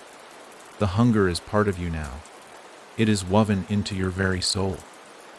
And you will never escape it, not now, not ever."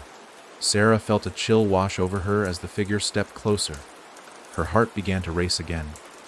But she didn't stop. She couldn't stop. The rift, the light, it was still drawing her forward. It was the only way. She was no longer afraid. Not of this figure, not of the hunger. She was done running. "I may never be free of it," Sarah whispered, the words rising from deep within her. "But I can fight it. I can still fight." And as she said those words, the light before her flickered brighter, stronger, as if it were responding to her resolve. The shadows began to pull back, retreating as the light grew bolder. Sarah took a step forward, then another, and the figure before her, this presence, this ancient being, seemed to flicker, losing its strength. It shrank back, as though the light was driving it away. And then, with one final, resolute step, Sarah crossed the threshold. She stepped into something beyond. Something that wasn't bound by time, by hunger, or by shadows. It wasn't freedom, but it was something else. Something more. And the light embraced her, and the shadows were finally gone. The darkness that had once claimed her had receded. And though she may never be free of the hunger, Sarah had found something far greater. A chance to live beyond the confines of the house. For a long moment, Sarah stood in the light, suspended between what she had left behind and what she had yet to face. The shadows, the hunger, the oppressive darkness that had consumed her, were no longer there, but their remnants lingered in the corners of her mind. The memories, the echoes of the house's presence, reverberated like a far-off storm, but they were no longer suffocating. They no longer controlled her. She was free, but freedom was not the same as peace. Not yet. Sarah looked around. The world around her was still strange, unfamiliar. There was no sky, no ground, just light. The air around her hummed with energy, alive with something that defied all understanding. This place, whatever it was, didn't feel like the world she had come from. It didn't feel like the house. It was beyond it. Beyond anything she had ever known. And yet, the feeling of being lost still clung to her. Where was she? She couldn't answer that question. It was as if the very concept of location had no meaning here. Everything was in motion, constantly shifting, evolving. The ground, if it could even be called that, was unstable, as though the very space beneath her feet was in flux. It felt as though she were walking through a dream, where the rules of reality didn't apply, where time was a concept that held no weight. And yet, in this vast expanse of light, she wasn't alone. From the edges of her vision, something moved, shifting forms, formless shadows. At first, they seemed distant, intangible, but as she turned her head to look, they grew clearer. They were not human, not like her. They were shadows, flickering beings that seemed to melt in and out of existence, shapes without substance, defined only by the light around them. They moved toward her with purpose, each one an individual, but somehow part of something greater, something vast, something ancient. Their presence didn't feel threatening, but it wasn't comforting either. It was as if they were watching her, studying her every move. Sarah could feel their eyes on her, though their faces were mere slivers of darkness, indistinct and shifting. She wasn't sure if they could see her, if they understood her. But she felt the pull, the call, toward them. The figure that had spoken to her before, the one that had told her she could never escape the hunger, appeared once again. But, this time, its form was different. The shadows that had once defined it were now just an outline, barely visible against the light. The figure's face was obscured, just as before, but its presence was undeniable. It was here. "You thought you could escape it," the figure said, its voice soft, yet filled with a strange authority that made the air around them feel heavier. "But there is no escaping the hunger. Not for you. Not for anyone." Sarah stood tall, forcing herself to face the figure. It was no longer as imposing, no longer as menacing. The hunger it spoke of was still there, deep inside her, gnawing away at her mind. But now she felt a flicker of something else. A determination, a resistance that had not been there before. "I may never be free of it," Sarah said quietly, her voice steady despite the tremor in her chest. "But I can live with it. I can fight it." The figure did not respond immediately. Instead, it seemed to consider her words, its form flickering in the light. A silence stretched between them, but this time it wasn't oppressive. It felt almost peaceful, as though something was shifting, something was changing in the very fabric of the space around them. "Fighting is not the answer," the figure said at last, its tone soft but final. "The hunger is not something you can fight. It is part of you now, as it is part of everything. It is the hunger of the universe, the hunger that feeds all things." Sarah felt her heart twist in her chest.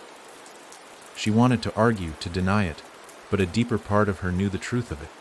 The house had been a manifestation of that hunger, a place where it thrived and fed on the lost souls that wandered in. And now she was part of it. But there was more. There was something else that stirred deep within her, something she hadn't felt before. The light around her flared brighter, and the figures, those shifting, shadowy beings, drew closer. Their forms were now more distinct, their presence more real. They weren't just shadows, they were part of the light, part of this place, whatever it was. They didn't speak, but their presence was comforting, like a group of old souls, lost but content in the glow of this strange world. "You are not alone," one of the figures whispered. Its voice was soft, a murmur that seemed to come from everywhere and nowhere all at once. "You never were." Sarah's mind raced, her thoughts tangled. Was this the truth? Was this what she was meant to understand? The hunger was part of her, yes, but it didn't define her. There was more to her than the dark pull, more to this place than the endless consuming. She could feel it now, a flicker of understanding spreading through her, like the light that surrounded her, as if something had shifted within her heart. "What do I do now?" she asked, the question tumbling from her lips before she could stop it. The figure closest to her, the one who had spoken earlier, stepped forward. Its form solidified, becoming more defined. Its face was still obscured, but there was an energy, a presence, that filled the space around them. It was watching her, studying her. There was something deep within its gaze that unsettled her, but there was also something hopeful there. She could feel it, as though it had always been there, waiting for her to see it. "You can choose," the figure said softly, its voice full of ancient wisdom. "You can choose to embrace the hunger, to become part of the cycle, or you can choose to walk forward, into the unknown." Sarah's heart hammered in her chest. The choice was hers. The hunger, this eternal pull that had defined her, that had claimed her, was part of her now. But she could still choose. She could still choose to move forward into this strange, infinite space, and perhaps find a way to be beyond the hunger, beyond the darkness of the house. "What lies beyond?" she asked quietly, feeling the weight of her question, feeling the gravity of the choice she was about to make. The figure's form flickered again, like the last remnants of a fading star, and it spoke, its voice carrying the weight of eternity. "The path is unknown, but it is yours to walk. The hunger will always be with you, but you will not walk alone." And with that, the light around her intensified, expanding, enveloping her in a warm, glowing embrace. It was as though the universe itself was opening up before her, and she was free to choose her path. With a deep, steadying breath, Sarah took the first step. And for the first time in what felt like forever, she felt the weight of the house lift from her shoulders. She was no longer bound by its hunger. She was free. And the journey ahead, it was hers to decide. The light around Sarah was blinding, its intensity almost unbearable. But she didn't close her eyes. She couldn't. This was the moment she had chosen. She was moving forward, towards something she could not yet comprehend, but something that offered more than the suffocating darkness of the house, more than the hollow hunger that had once defined her existence. Her feet, light and sure, took step after step, each one more confident than the last. The vast, uncharted space before her seemed to shift and change as she moved, an endless ocean of stars and light stretching into infinity. She wasn't walking through space as she understood it. No. This was something else. Something far beyond the boundaries of time. Something that felt like a place between places. A point where all things could converge and yet remain apart. Her heart beat in rhythm with the pulsing light that surrounded her, and for the first time in so long, Sarah felt as though she was part of something greater than herself. Something vast. Something alive. There were no words to describe it, no language that could capture the enormity of the feeling that filled her. She could still feel the house behind her, like a distant echo. But it was fading, losing its hold on her. The hunger that had once been her constant companion was now nothing more than a fleeting memory, one that no longer held any power over her. She had walked away from it, and in doing so, she had stepped into something new. The stars around her twinkled like distant lanterns, each one pulsing with a quiet, steady light. They filled the infinite space with their soft glow, their silence carrying the weight of ions of existence. As she walked, Sarah began to notice that the light seemed to bend toward her, as if each star, each flicker of light, recognized her presence, drawing her in like a moth to a flame. Suddenly, a presence appeared beside her, materializing from the light itself.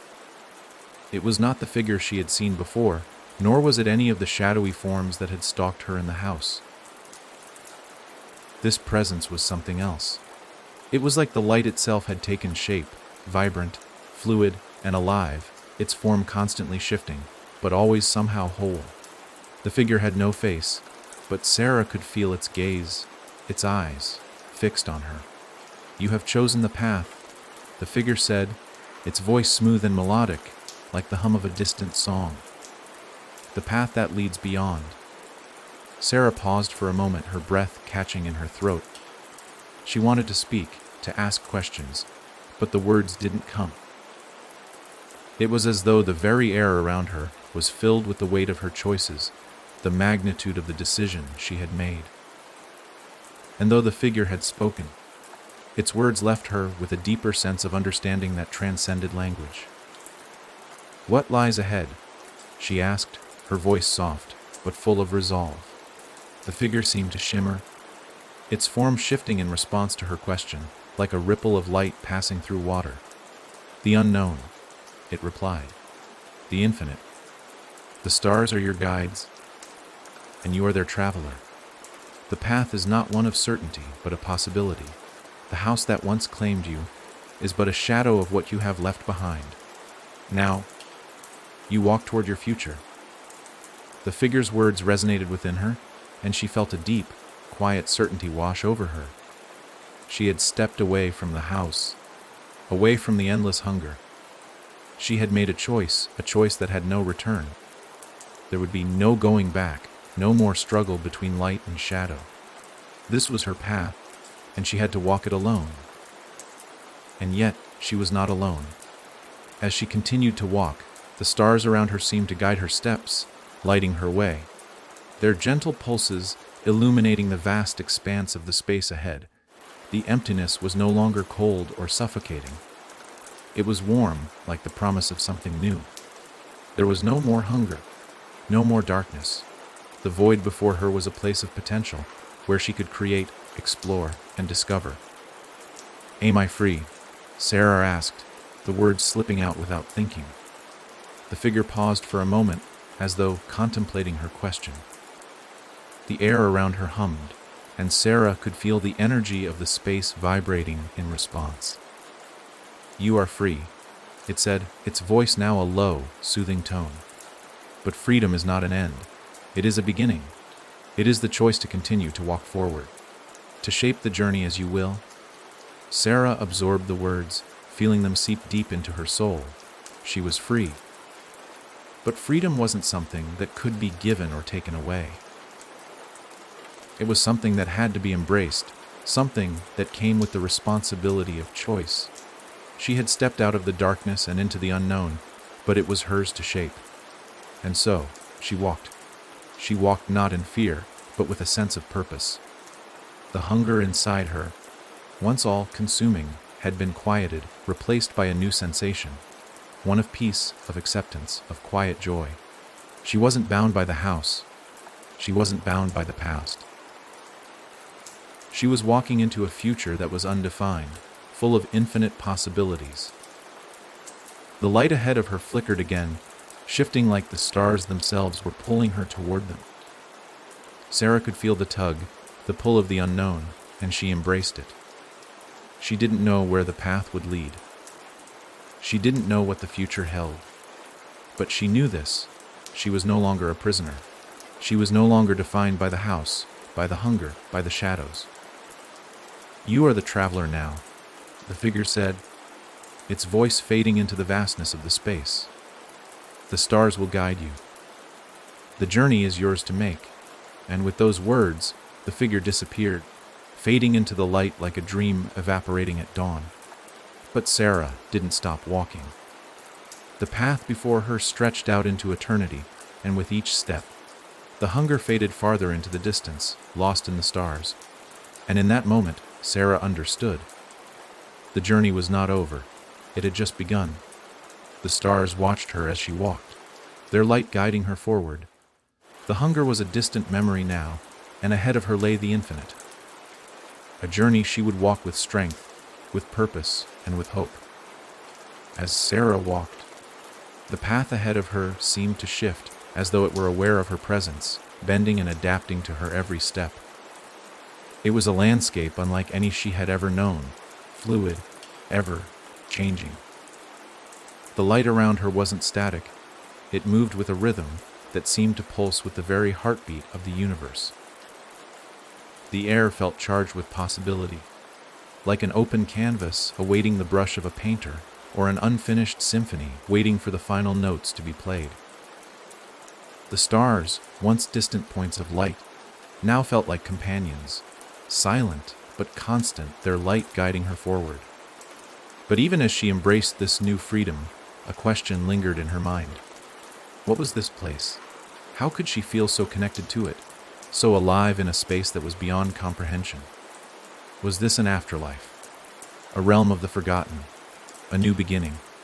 The more she walked, the more she realized that the place she had stepped into wasn't just a location.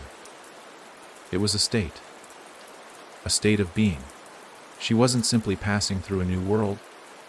She was becoming a part of it, just as the house had once become a part of her. The air, the light, the very fabric of the space around her, they were all woven together.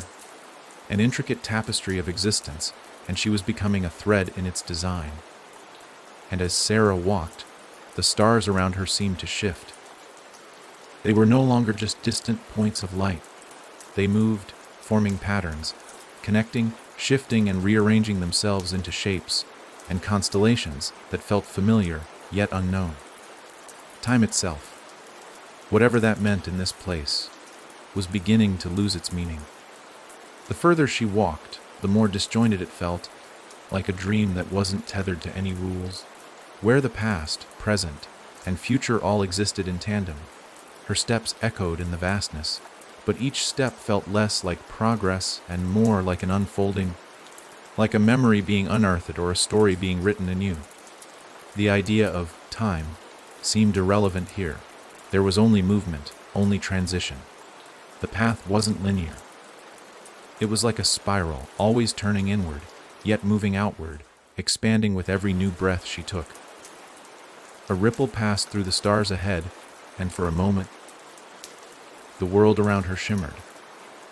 It was as though the very space around her had been peeled back, revealing something deeper. Beneath the fabric of light, there was a dark undercurrent, an unseen thread that connected everything. It pulsed with energy, slow at first, but growing more intense as she moved closer to it. It wasn't dangerous, not in the way she had once known danger, but it was powerful, ancient, full of knowledge. Sarah hesitated. She could feel the pull, an invisible force tugging her toward it, urging her to step into it, to embrace what lay beyond it. But there was fear there, too, a sense of the unknown that resonated deep within her chest. "What is this?" she whispered, unsure whether she was speaking to herself or to the force surrounding her. The stars around her shimmered, and as though in response, the ripple in the space ahead intensified. A voice echoed through the air, not one she could hear with her ears, but one that reverberated in her very soul. It wasn't speaking words, it was speaking through her. "This is the weaving of time," the voice said. "This is the pattern that binds the universe, the threads of existence, of all that has been and all that will be. And you, Sarah, are a part of it." Her breath caught in her throat. She didn't fully understand. She couldn't. How could she? This wasn't something that could be easily explained. It was something felt. A deep, overwhelming knowing that filled her chest like a slow, moving river, taking her further and further into the current. The light ahead shifted once more. And now, she saw it. An opening, a doorway, but not one that could be seen in the usual sense. It was a tear in the fabric of space itself, a rift that pulsed with the rhythm of the stars. It beckoned her forward, its edges shimmering with an energy she could barely comprehend. The rift was alive, and it was waiting for her. Sarah took a hesitant step toward it, but as she did, the path under her feet shifted once more. The stars themselves seemed to tilt, like they were rearranging themselves to show her a new way. The light flickered, and with each flash, she saw glimpses, images, flashes of places and faces, of moments that had passed or that might yet come. It was as though time itself was opening up before her, each image a fleeting moment in the grand tapestry of existence. The weight of it was dizzying. "What do you want from me?" she whispered. Not sure if the question was directed at the rift, at the figure that had once spoken to her, or at herself. The voice, again, reverberated through her soul, and this time it was clearer, more intimate. She could feel it. Feel the words as if they were her own thoughts. "Nothing," it said softly. "We ask for nothing. We simply offer the choice. You can choose to walk through the rift. You can choose to become part of the weaving. Or you can walk away. But you will always carry the light and the shadow, the hunger and the freedom. You are the traveler, Sarah, the one who walks between worlds." The words struck her deeply. She had walked through the house, through its walls, its hunger, and its shadows. But now, she faced something different. Something beyond the house, beyond her past. She was standing at the edge of another path, one that stretched out in every direction. And every step she took would create a new thread, a new pattern in the fabric of time itself. There was no going back. The house was a part of her, yes, but it did not define her. The hunger was inside her, but it was only one of many forces. She could choose how to move forward. She could choose what to become.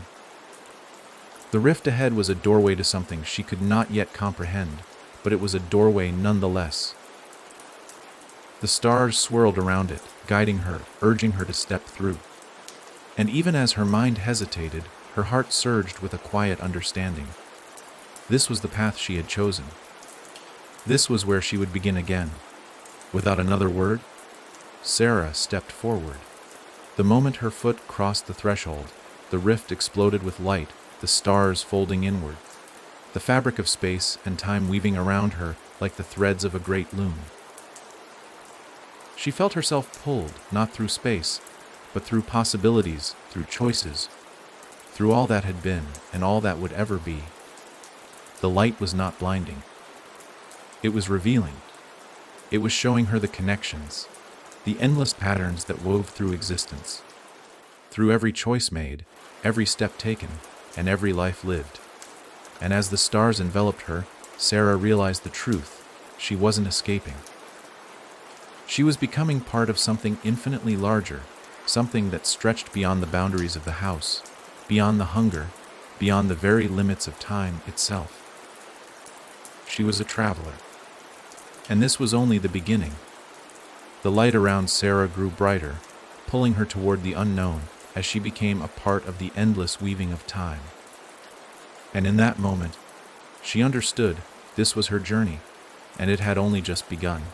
The rift closed behind Sarah with a soft, almost imperceptible hum, leaving no trace of its existence. The stars, once a distant chorus of light, now surrounded her in every direction. They pulsed rhythmically, as if they were alive, breathing, and Sarah could feel the vibration of their light deep within her chest, like the heartbeat of the universe itself. The space around her was vast, more vast than anything she had ever known. It wasn't the endless void that had once suffocated her in the house. No, this was something different. It was alive, connected, a place where time was not a straight line, but a web, an intricate, ever-expanding network of connections, of possibilities. The very air seemed to hum with energy, the fabric of reality itself vibrating with the potential of countless paths, endless threads of fate. Sarah could feel them, the threads. They were everywhere, twisting, bending, connecting the stars around her, weaving in and out of existence. They were the fibers of time, of life itself. She could feel their weight, their pull, their tug on her, as if the entire universe was gently guiding her along a path that had yet to be written. She wasn't sure if she had chosen to come here, or if this place had simply opened up to her, but the sensation was undeniable.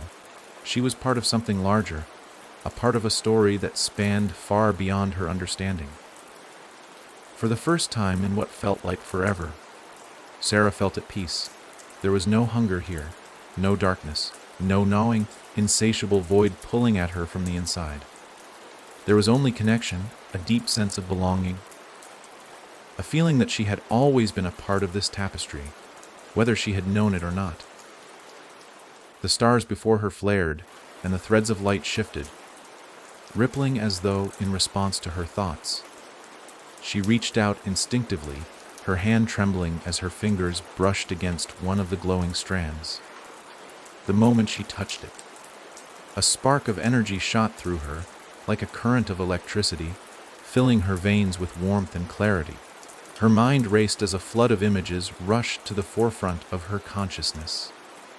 Flashes of moments she could not have known, faces she had never seen, places that were beyond her understanding. These were the threads of time, she realized. They were the pathways of all things, of every choice made, every life lived, every star that had ever burned bright, and every shadow that had ever been cast. The threads didn't just span this place, they spanned everything. The past, the present, and the future. Sarah could feel the weight of it, the enormity of it. This was the true force of the universe, the structure that held everything together, and now she was a part of it. She could see it now, her thread. It was intertwined with so many others, twisted and turned in a way that was beyond her comprehension. But there it was. Her thread shimmered in the light, pulsing gently with each beat of her heart. It was connected to countless other threads, each one pulling at her, pushing her forward into a future she couldn't fully see. But for the first time, she understood her thread was not alone. It was part of something. Part of everything. The threads around her began to move, undulating like a gentle breeze stirring the air. They were alive, breathing with her, pulsing in rhythm with her thoughts. She could feel them tugging at her, pulling her in different directions, guiding her along paths that were yet to unfold. She was part of this vast, infinite web. She was part of the weaving of time itself. "You are one of many," a voice whispered, soft and distant, yet unmistakably familiar. The voice that had spoken to her before, inside the rift, just before the light had enveloped her. But you are also you. You are not just a part of the weave. You are the traveler. You are the one who walks between worlds." The voice was soothing, comforting, but there was a deep weight to it, a knowing. Sarah's eyes widened as she realized that she wasn't simply part of the threads of time. She was the traveler, the one who could move between the threads, the one who could navigate the weave. Her heart fluttered at the thought. This was her purpose. Not to be a prisoner of the hunger, not to be lost in the darkness. She was here, in this place of connection, not by accident. She had been chosen, not by the house, not by the hunger, but by the very fabric of the universe itself. "But where do I go now?" Sarah whispered, her voice barely audible over the hum of the stars. The threads around her shuddered, as though they were listening, responding. She could feel their pull, their sway, as though they were inviting her to move with them, to choose which path to follow. The future was open, a vast expanse of possibilities, and every thread before her represented a different choice, a different journey, a different part of the tapestry. She could choose to walk down any path. She could choose to embrace the future, to step into the unknown and create something new. The stars, the threads, they were all hers to weave. "The choice is always yours," the voice murmured, "but you must walk it with courage. You must walk it with the understanding that every step you take, every thread you pull, will shape the universe around you." Sarah's heart beat faster as the weight of the voice's words settled over her. She wasn't just a part of the weave, she was a shaper of it. She could choose. She could walk down any path, touch any thread, and in doing so, change the course of everything. The possibilities were endless, but the fear, the uncertainty, still lingered in the back of her mind. Could she really do this? Could she really be the one to walk this path, to take control of her journey?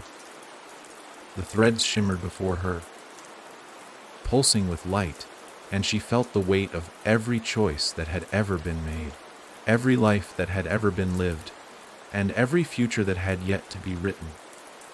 "You will never walk alone," the voice said, its tone full of reassurance. "The threads are not just of time, they are of us. You are never truly alone. You have always been connected."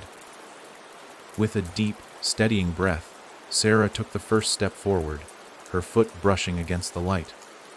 As she did, the threads around her seemed to part, opening up a path, a new path, one that was hers to choose. And as she walked, the stars shifted above her, forming new constellations, new patterns. She was creating her own future, writing her own story, weaving her own thread into the fabric of the universe. The house, the hunger, it was a distant memory now, a shadow that had no place in this vast, infinite space. The journey ahead was hers to make. The weaving of time was hers to shape. And with each step she took, Sarah felt the pull of the stars grow stronger, guiding her towards something new, something unknown. The path ahead was not fixed. It was hers to discover. And for the first time, Sarah felt the true weight of her freedom. She was not bound by any past, any hunger, or any shadow. She was the traveler. And this was only the beginning. The light of the stars shimmered around her, guiding her steps as Sarah walked forward into the unknown. Her path her own to create. The threads of time, the fabric of the universe.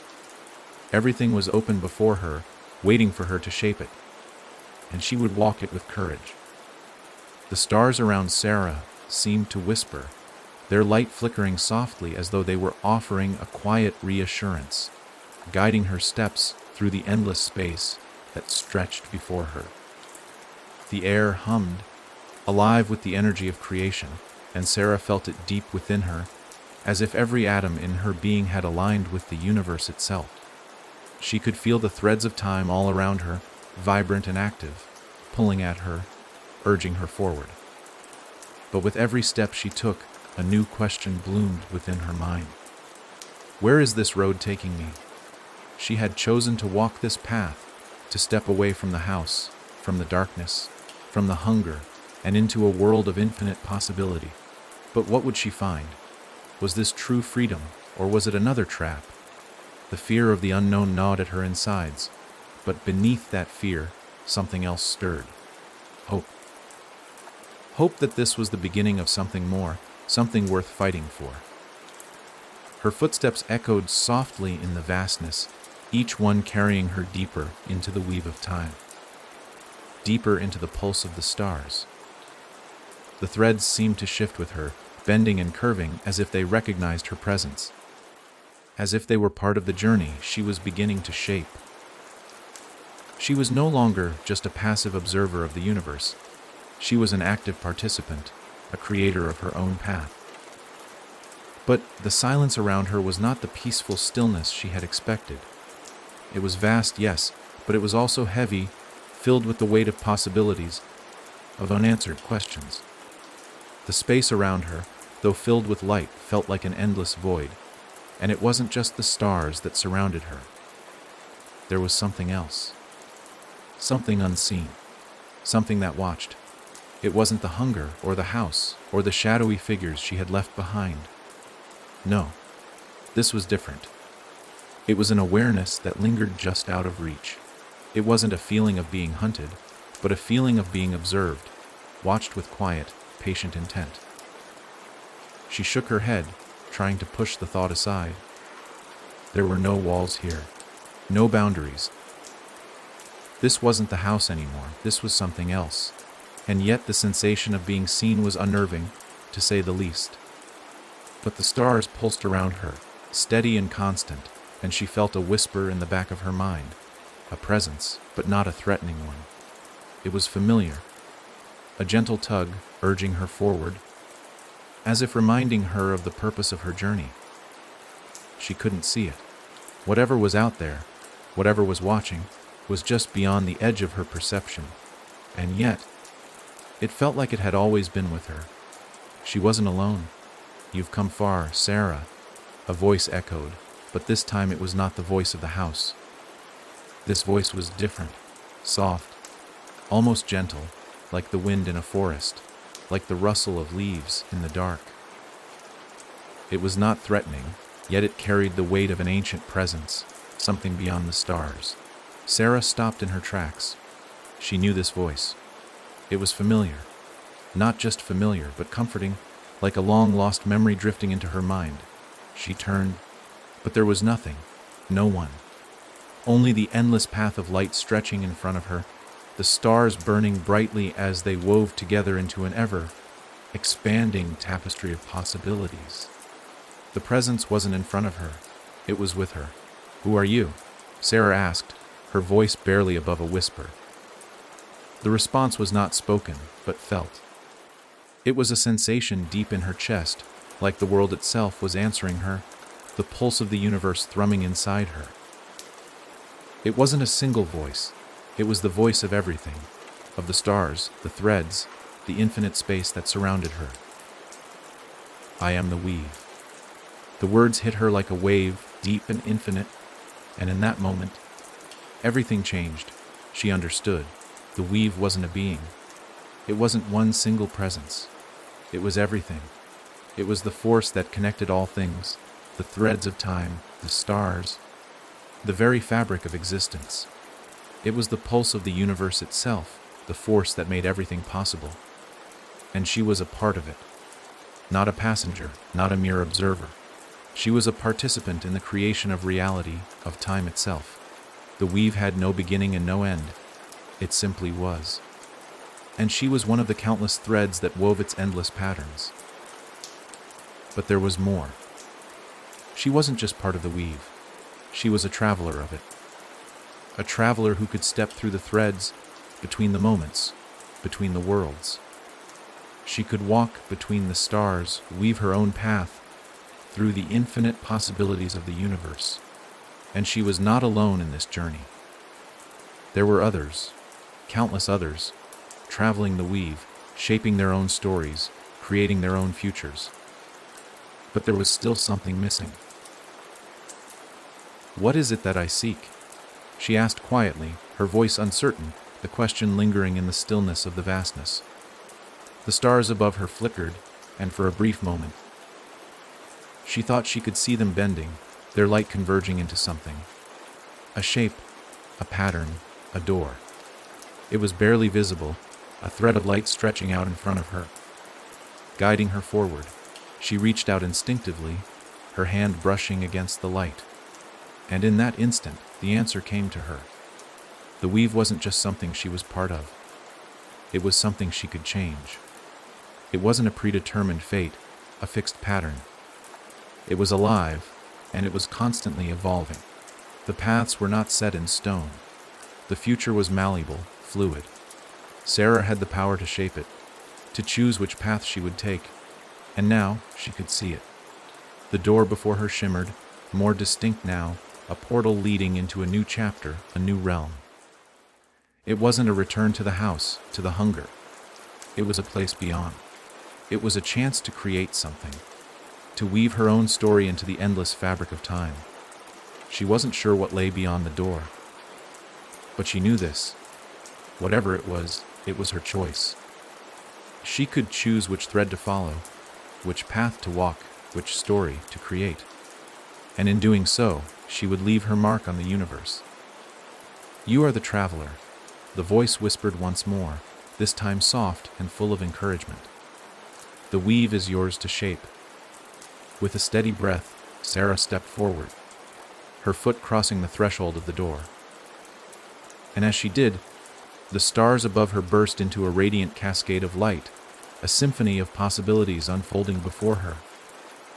The weave stretched open, revealing infinite paths. The journey was hers to make, and she was ready. As Sarah stepped through the door, the light enveloped her, and the threads of time began to hum with life. She was the traveler, the creator, and her journey had only just begun. The moment Sarah crossed through the threshold of the doorway, she felt a shift. Not just in the space around her, but in herself.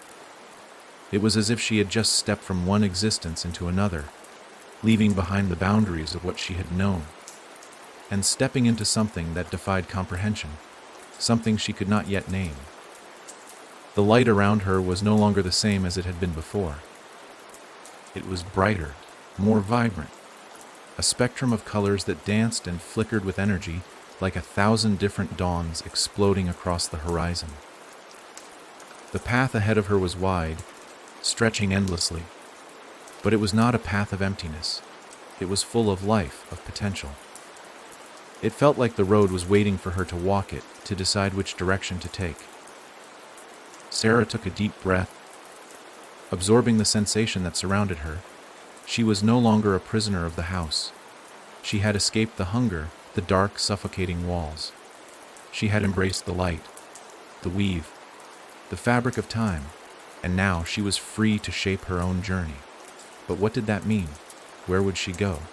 What choices would she make? The possibilities felt endless. Yet the weight of them all pressed against her chest. The door behind her faded into nothingness, swallowed by the infinite expanse of light. The silence that followed was deep. A silence that stretched across the vast space, but it wasn't empty. It was a silence filled with meaning, filled with everything and nothing at once. The quiet felt like a waiting, like a promise that something was about to unfold. The stars around her pulsed, their light shifting and dancing in complex patterns, as if guiding her forward. The way was unclear, but she could feel the movement, the rhythm of existence itself. It was as though the universe itself was alive, and she was now in tune with its pulse, its very heartbeat.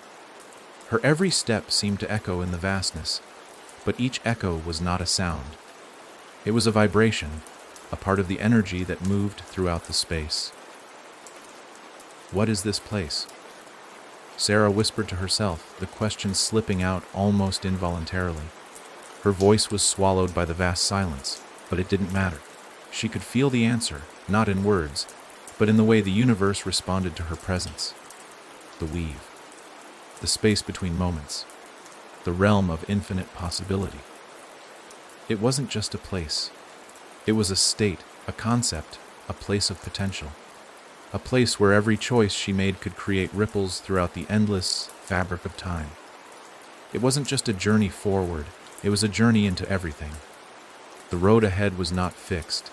It was an open space, ready to be shaped. It was like a blank canvas, and Sarah had the brush. Her heart raced. She could feel the threads all around her, winding and weaving, stretching out in every direction. The path in front of her branched off into endless possibilities, each direction pulsing with potential, with meaning. But with that freedom came a weight, a burden. Every choice she made here would reverberate across the weave, stretching through time, altering the course of things in ways she couldn't yet understand. Her hand reached out instinctively, and she touched one of the threads that danced in the light. It was warm under her fingers, alive with energy.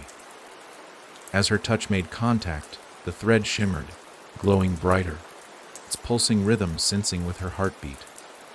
And then something extraordinary happened. The light around her began to shift, drawing together in one single, clear, vibrant thread that split off from the others. It didn't just flicker, it swirled, weaving around her, pulling her into it like a funnel, pulling her toward one path. The other threads still danced around her, beckoning her in countless directions, but this one, the one she had touched, was pulling her, urging her forward. It wasn't a choice that had been made by some external force. It was her. Her touch had caused this. She had triggered something within herself. She had made a choice, whether consciously or not, and now the universe was guiding her down this singular path. As the thread pulled her in, she felt an overwhelming sense of understanding wash over her. The weave, the threads, they weren't just a force, they were a reflection of her. They were her choices, her actions, her decisions. The weave was not just a place, but a reflection of the very heart of existence. She was connected to it, just as it was connected to her. Sarah hesitated for a moment, her heart beating in her chest. Was this path the one she was meant to follow? Was it the only choice? Or was it merely the first of many possibilities, the first thread that had caught her attention? She could feel the tug of other paths, other choices, urging her in different directions. But this path, the one she had touched, the one that had pulled her toward it, was the one that called to her now. Taking a deep breath, Sarah stepped forward, following the glowing thread. It wasn't as if she had fully understood where it would lead. The future, the next step. None of it was clear, but she felt it was the right path. For now, it was the one she would walk. And, as she walked down the thread, the path before her began to shift again, the stars dancing above her, swirling like constellations forming anew. The thread twisted, turned, and with each movement, Sarah felt herself being drawn deeper into the fabric of the universe. It wasn't just the road ahead she was following. It was the rhythm of time itself. Her heart raced with anticipation. Every step she took felt like a step into the unknown, but it didn't matter. She was creating her path. She was a part of the weave now. And this journey of her own choosing, would be hers to shape, hers to craft. And with each step, she felt a deep sense of purpose. The path ahead stretched out into infinity, the stars above her twinkling with possibility. She had chosen this path, and as it unfolded before her, Sarah knew that the choices were endless.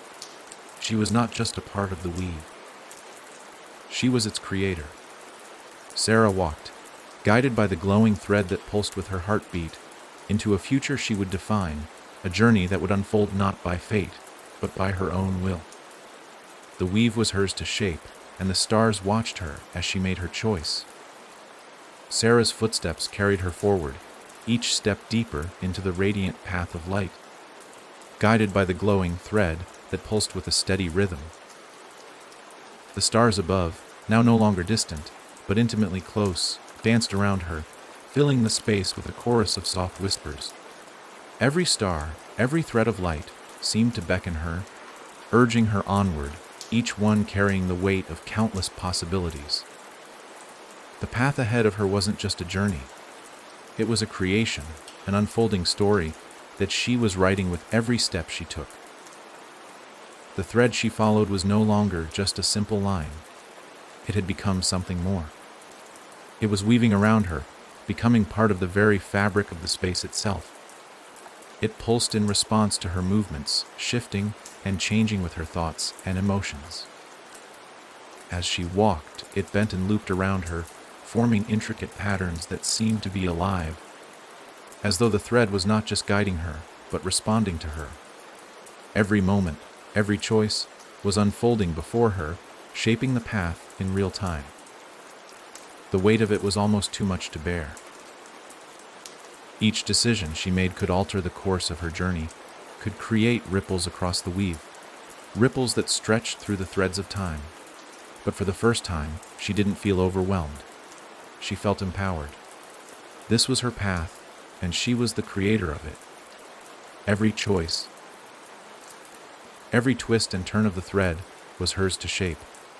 She glanced at the other threads that surrounded her, each one pulsing with light, each one filled with potential. Some of them beckoned her, offering other paths, other possibilities. But the thread she followed felt like her thread, the one that called to her more than any of the others. It was the thread that had drawn her in, the thread that she had touched, and now it was leading her forward into something she could not yet fully see, but could feel. The space around her was not static. The weave wasn't a place of fixed roads or preordained paths. It was fluid, alive with motion, with energy. It was the very fabric of the universe, pulsing with the flow of existence itself. And now, she was a part of it, one thread, but part of an infinite whole. As she moved forward, the light around her brightened, shifting in colors that she could not have named, swirling like a cosmic dance.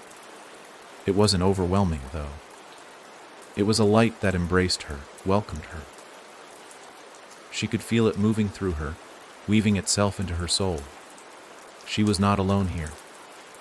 She could feel the presence of others, of countless others, each one walking their own path, creating their own threads, shaping their own stories. There was no competition, no race, just an endless weaving of lives and choices, all connected, all intertwined. What happens now? Sarah asked, her voice barely a whisper, as if she were speaking to the very fabric of the universe itself. The stars above her flickered, and a sense of calm washed over her. She felt as though the weave itself was answering her, though not in words. It was a deep, resonant understanding that settled within her chest. You are the creator. The voice whispered through her mind, not external, but internal, as though it had always been there, waiting for her to hear it. You walk this path, but you are also the one who shapes it.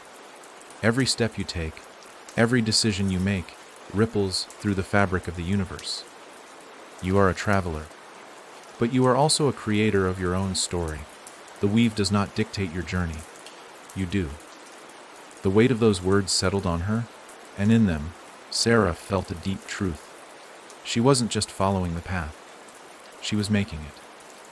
The weave was not a rigid structure, but a living, breathing, fluid creation, one that shifted and adapted to every action, every thought, every choice. It was alive with potential, and she had the power to direct it. The path she was on wasn't fixed. It was an open road, full of infinite possibilities. Each thread, each connection, was part of the larger design, but the design itself was not yet complete. It was unfolding with every step she took. Sarah continued to walk, her heart lighter with each step. The stars swirled around her, and the thread she followed pulsed in time with her heartbeat. The weave stretched out in all directions, and she realized that there was no final destination. There was no end. The journey was not about getting to a place. It was about becoming something. It was about the experience, the creation, the shaping of her own story. What will I become? She asked, her voice steady now, her steps confident. She didn't feel lost anymore. She felt like she was finally seeing. The stars responded. The light around her flared, brighter now, as if in answer to her question. "You are becoming what you choose to be," the voice said, now gentle, but full of strength. "You are becoming part of the eternal creation, and with every choice, every step, you shape not just your journey, but the very fabric of time itself. The threads you touch will carry your essence. Your journey is your legacy." A sense of peace washed over her, and for the first time since stepping through the door, she felt like she understood. This journey wasn't about escaping. It wasn't about finding an end. It was about creation, about shaping a path that was uniquely hers, a path that rippled out into the universe and touched everything it encountered. She was part of the weave, yes. But more than that, she was a creator within it. And as she continued to walk, she realized that every step she took would create new threads, new possibilities, new connections. She was part of the eternal flow of time, shaping it, living it, weaving her own legacy into the vast tapestry of existence. The path ahead of her still stretched into the infinite, but now she didn't feel the weight of uncertainty. She felt the thrill of possibility. The stars, the threads, the very weave, they were all hers to shape. And with every step, she would continue to weave, to create, and to become. Sarah walked forward, embracing the infinite possibilities before her, knowing that her journey had no end, only endless creation. She was no longer bound by time, by hunger, or by the past. She was the traveler and the creator, weaving her path through the stars. Sarah's footsteps continued to echo through the vastness, and with each step, she felt the weight of the universe shift around her. She was not just walking through a space anymore, she was becoming it. The stars, the light, the threads of time, they were part of her now, and she was part of them. Each decision she made, every turn she took, shaped the very space around her. The weave was alive, pulsing with her heartbeat, resonating with her thoughts. And yet, despite the freedom she felt, a question still lingered, just out of reach, teasing the edges of her mind. What was she truly meant to do here? The path ahead of her stretched endlessly, an infinite expanse of light. But it wasn't just the light that beckoned her. There was something else, something deeper. A sense that there was a purpose she had yet to discover, a role that was still waiting to unfold. She wasn't just walking for the sake of walking. She wasn't just creating for the sake of creation. There was a reason. There had to be. The thread she followed had begun to split, branching off in multiple directions, each path radiating with different hues, pulling her in different directions. For the first time since she had begun her journey, she hesitated. Which path? Which thread? The light around her flickered, and the stars, which had been a constant companion, began to dim. A shiver ran down her spine. It wasn't fear that gripped her now, but an awareness of something missing. The sense of wholeness she had felt earlier, of connection to everything, began to feel fractured, as if a piece of the weave was broken. "What's happening?" Sarah asked aloud, her voice trembling slightly as she reached out toward the threads. The moment her fingers brushed against one of the strands, the world around her shifted, violently, as though reality itself had been torn. The stars above her blurred, their light warping and distorting, like a mirror cracked down the middle. The path she was on buckled and folded, stretching and collapsing into itself. A sharp, painful pull tugged at her chest, and for the first time, she felt the hunger again. The sharp pang of something pulling at her, gnawing at her from within. It wasn't the all-consuming darkness of the house. No, this was different. This was fragmentation. It was as if her very essence was splintering. Pieces of her being pulled away, scattered through the weave, and the pull was growing stronger, harder to ignore. The light dimmed even further, and she was suddenly standing in the midst of a shifting vortex, a whirlpool of stars, light, and shadow. The threads around her stretched, twisted, breaking apart and reweaving themselves in chaotic patterns. She had never felt so small, so fragile. The weave, which had once seemed so full of potential, now felt fragile. It felt like it was unraveling, like something was wrong, something was broken. "You are not complete," a voice echoed, but this time it was not gentle or comforting. It was deep and hollow, as though it came from the very heart of the weave itself. "The threads are fractured. The light is fading. You have not finished what you started." Sarah's heart raced. The voice, so familiar and yet so foreign, echoed through her, sending shivers down her spine. She had felt the connection to the weave, the unbroken flow of creation, but now it felt like something was missing. There was a rift in the fabric of time itself. A tear, a break. The weave was fraying, and she was the one who had caused it. "What do you mean?" she whispered, her voice almost lost in the swirling chaos around her. The light around her flickered again, dimming until she could barely see anything. The stars faded into the distance, and the threads turned to shadows.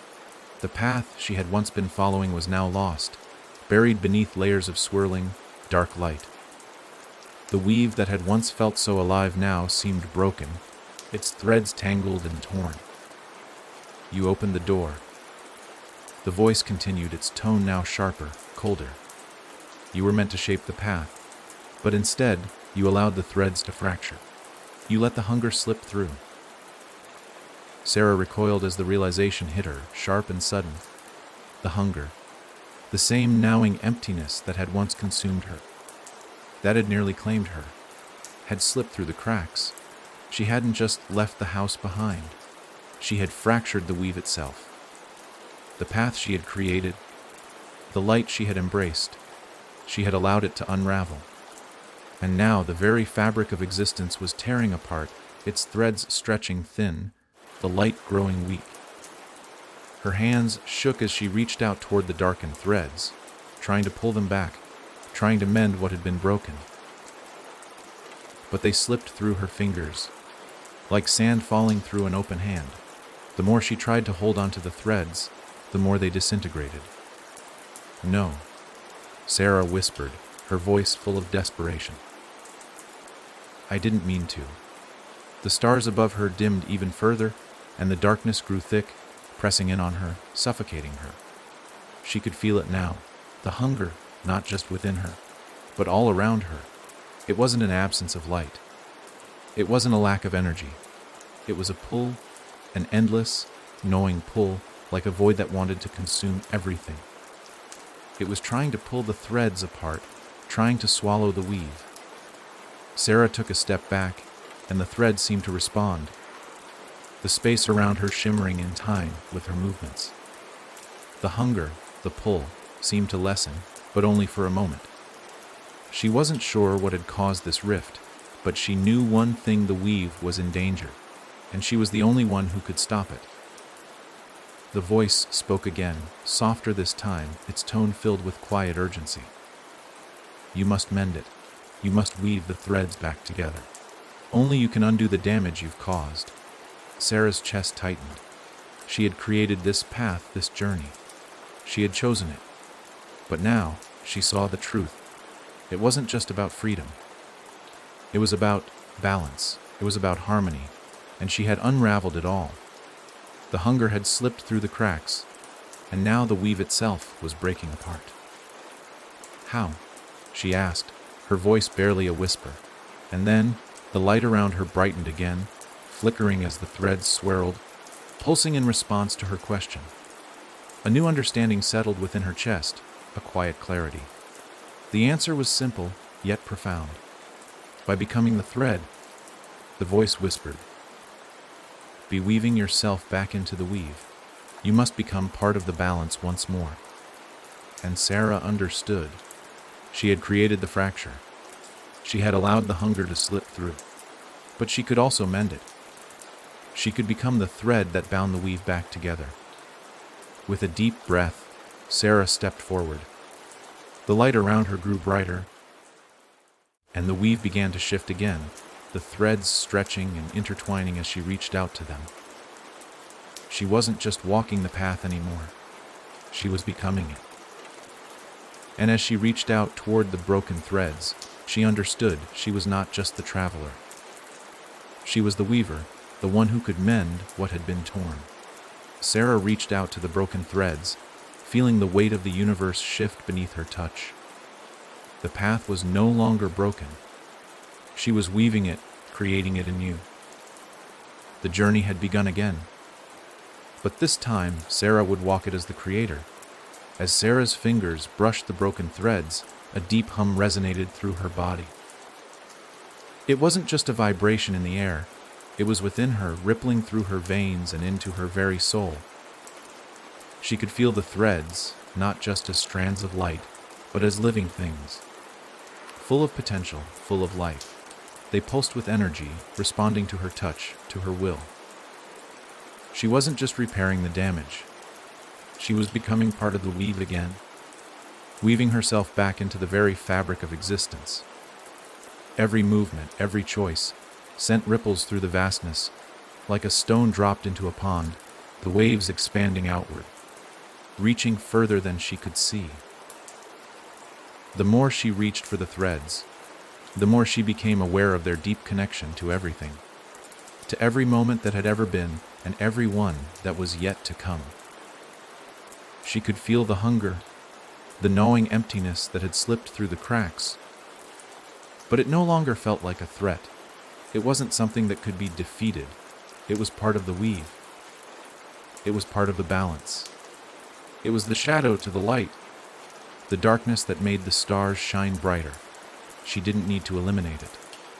She needed to understand it. She needed to accept it as a part of the whole. And in that moment, the light around her shifted.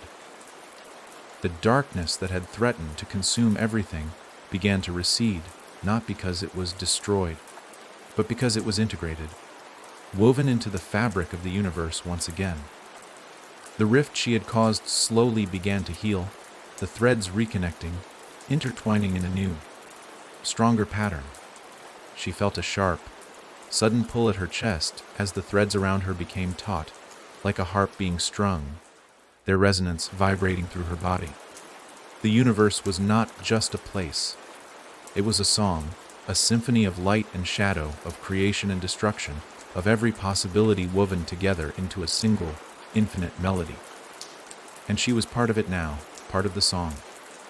The stars around her grew brighter, their light now steady and constant, no longer flickering or dimming. The path that had once seemed uncertain and broken was now clear. She had fixed the threads, had brought them back together, and in doing so, had restored the balance of the weave. And with that, the hunger began to fade. It didn't disappear. It wasn't meant to. But it no longer gnawed at her from the inside. It was simply part of the weave, part of the cosmic balance, and Sarah understood it now. The hunger was not something to be fought or destroyed.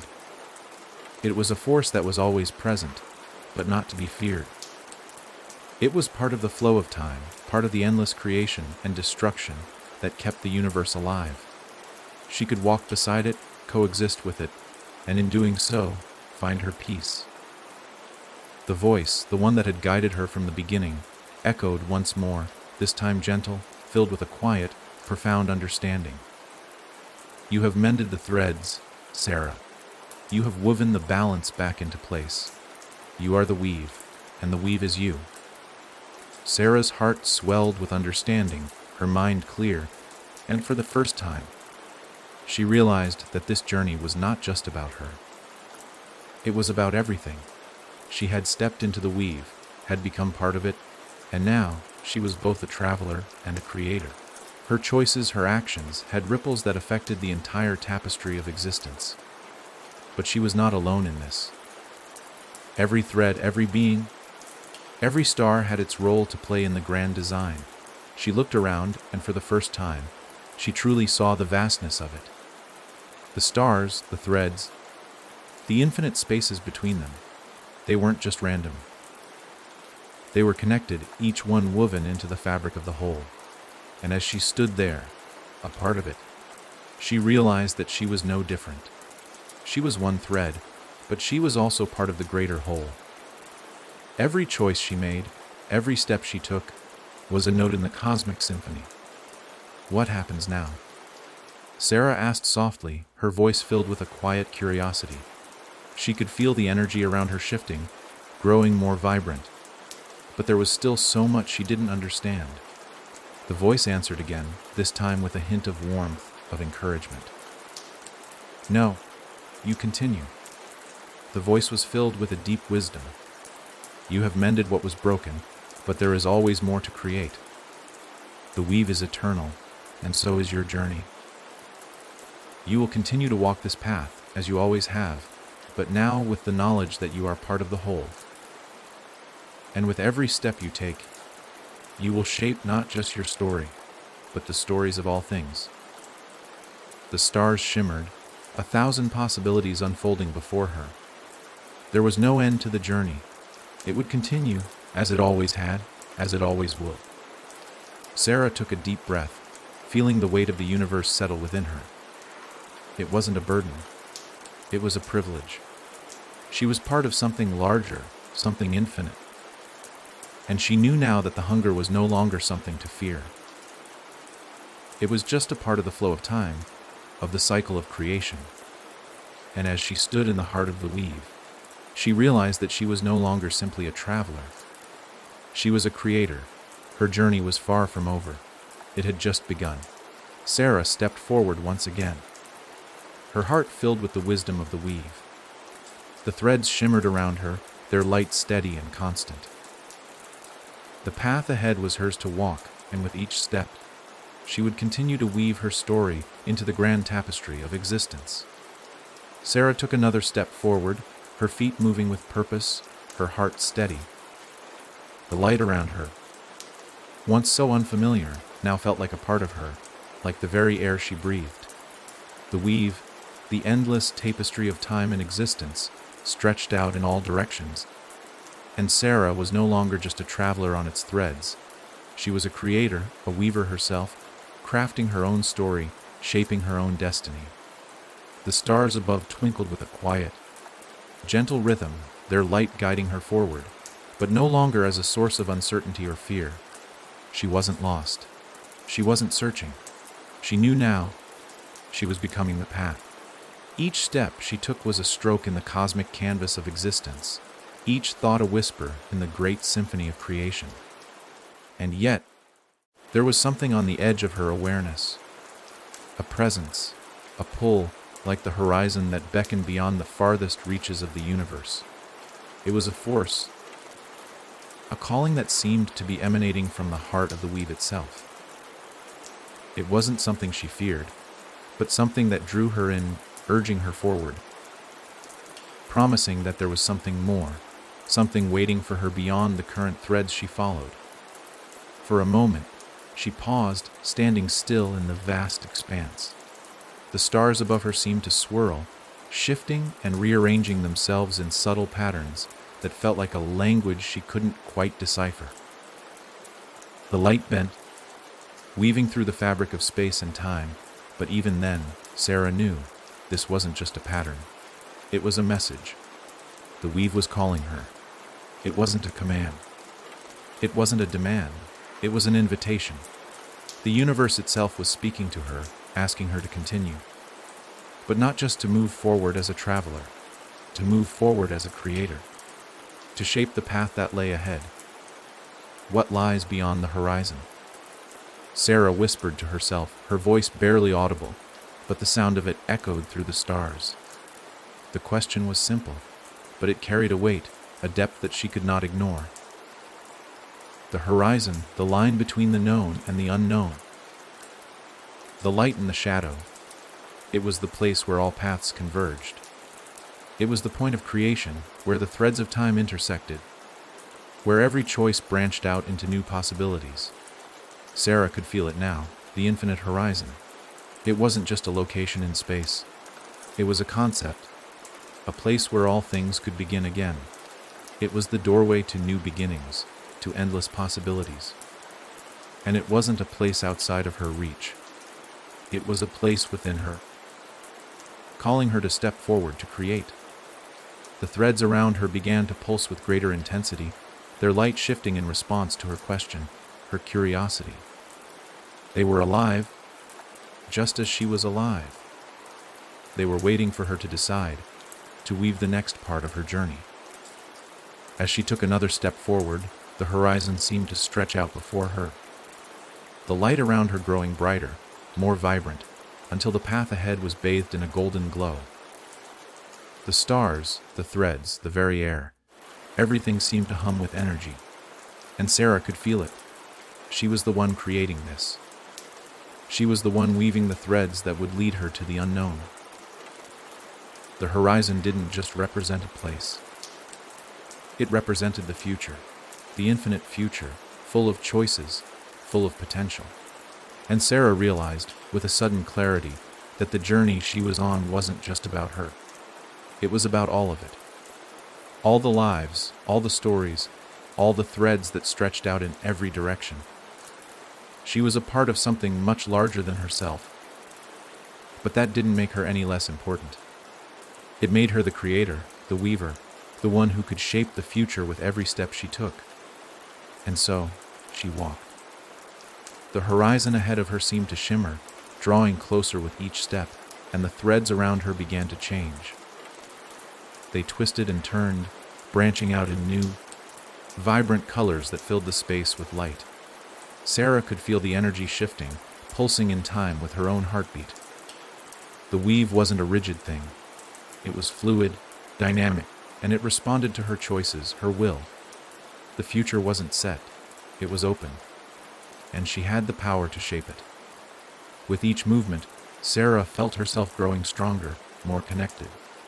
The threads no longer felt like separate pieces of existence. They felt like one, interwoven, connected, a vast, unbroken whole that stretched out across time and space. And she was at the center of it. She wasn't just walking the path. She was creating it. The presence, the pull she had felt earlier, grew stronger. It was like a song calling her forward, a melody that resonated deep within her. The universe itself was alive with possibility, and Sarah was its creator. She wasn't just following the path, she was the path. With every step, she saw new possibilities unfold, new futures branching out before her. The horizon was no longer a far-off place. It was within her reach, within her grasp. And with each choice, she moved it closer. The journey has no end, the voice whispered, soft and serene. It is only the beginning. You are the creator of your story, and with each thread you weave, the universe unfolds. Sarah smiled, the weight of the words settling deep within her. She was part of this vast, infinite dance. She was both the traveler and the creator. The threads of time were not something that controlled her. They were the tools she could use to shape the future. And as she walked, she realized that there was no final destination. The journey was the destination. The horizon would always be there, just ahead, always beckoning, always waiting. But she was the one who would choose how to move toward it. She was the one who would shape the next step. The universe, the stars, the weave. They were not just a backdrop to her journey. They were the very fabric of her existence. She was both a part of it and the one who could shape it. And with every step she took, the future grew brighter, the horizon clearer. The weave was hers to create. The threads were hers to weave. Sarah stepped forward, embracing the infinite horizon that stretched before her. There was no end, only creation. And with every step, she became more than just a traveler. She became the creator, the weaver of her own destiny. The universe was hers to shape, and the journey was just beginning. The horizon stretched endlessly before Sarah, its golden glow intensifying as she moved forward. She had become part of the weave, shaping the very fabric of time and existence with each step, each breath. The threads of light surrounding her danced and swirled, alive with the energy of possibility. The universe was her canvas, and she was the creator. It was a liberating feeling, a sense of endless potential, but with it came a quiet, subtle unease. For the first time since she had begun her journey, Sarah felt a stir of doubt in her chest. She had been walking for what felt like eternity, creating and shaping, following the path that had always seemed to open before her. But now, something had changed. The further she moved, the more she could feel an undercurrent beneath the fabric of the weave, a pull of something distant and powerful. It wasn't a hunger, not the one that had once consumed her. It was something else, something that had been there all along, but had remained hidden, just out of her reach. What was it? Sarah stopped in her tracks, the question echoing in her mind. The stars above her, which had once pulsed with rhythm and harmony, flickered now. There was a tremor in the air, a shift that she couldn't quite place. The threads around her no longer felt as fluid, as responsive. The sense of balance she had once felt, the assurance that every step she took was part of a grand design, began to waver. The weave itself seemed to tremble, as though it were shifting. It wasn't just a response to her. It was reacting, moving in ways she had never sensed before. Her breath quickened as she reached out to touch one of the threads. The moment her fingers made contact, a sharp pulse of energy surged through her body. She gasped, the light around her flaring brightly, and then nothing. A wave of emptiness washed over her, as if a portion of the weave had suddenly disappeared, leaving only silence in its wake. The stars dimmed, and the golden glow of the horizon faded. "What is this?" Sarah whispered, her voice trembling. She could feel it now, the absence, the emptiness that had been left behind, like a tear in the fabric of existence. A rift, a disruption. Something was missing. And then, as if in response to her question, the threads around her began to unravel, slowly at first, but with growing speed. The light faded, the paths before her seemed to disintegrate, and the once steady rhythm of the weave began to falter. The harmony that had guided her was breaking apart. "No," Sarah whispered, her heart pounding in her chest. The threads splintered, their light fading into darkness. The very fabric of the universe seemed to be coming undone, and with it, Sarah could feel the weight of the truth settling on her. The weave, the very force that had connected all things, was failing. It wasn't something she had caused, not directly, but she had felt it, the subtle shift, the disturbance. There had been a point when she had started to unravel it, to create without fully understanding the consequences. She had become part of the weave, yes, but now she realized something far deeper. She was not just a creator of the path. She was intrinsically connected to its structure. And when she pulled too hard, when she shaped too recklessly, the very fabric of the universe began to tear. "You've disturbed the balance." The voice, once so comforting, now echoed with an unmistakable tone of sorrow. It was the same voice that had guided her, but now it sounded distant, strained. "The weave is delicate. Every thread, every movement, has its place. You must understand that creation is not simply about bending the weave to your will. It is about preserving it, not breaking it." Sarah's chest tightened as the weight of the voice's words settled upon her. She had always thought that by shaping the threads, she could control them. She had thought that by walking the path of creation, she was creating something new, something better. But now, she saw the truth. The weave was not hers to break. It was hers to understand, to guide, not to shape with careless abandon. The threads around her unraveled more quickly now, tearing through the air, snapping like frayed rope. The stars dimmed, their light flickering like a dying flame. She could feel the universe trembling, its very foundation cracking, and she knew she had to act, before it all fell apart. "What can I do?" she asked, her voice a quiet plea filled with desperation. The voice replied, its tone gentle but filled with gravity. "You must restore what has been broken. You must weave the threads back together. You must reconcile the weave with itself. You cannot continue on the path without understanding the consequences of your creation. The balance must be restored." Sarah's mind raced. The truth was undeniable now. She was part of the weave, but her actions had consequences. Every step, every choice, had affected the very fabric of existence. She was not merely a traveler, a creator, but a guardian. She had to protect the weave, not just shape it. She closed her eyes, her mind swirling with the enormity of the task before her. The threads that had once seemed so alive now seemed fragile, like they could snap at any moment.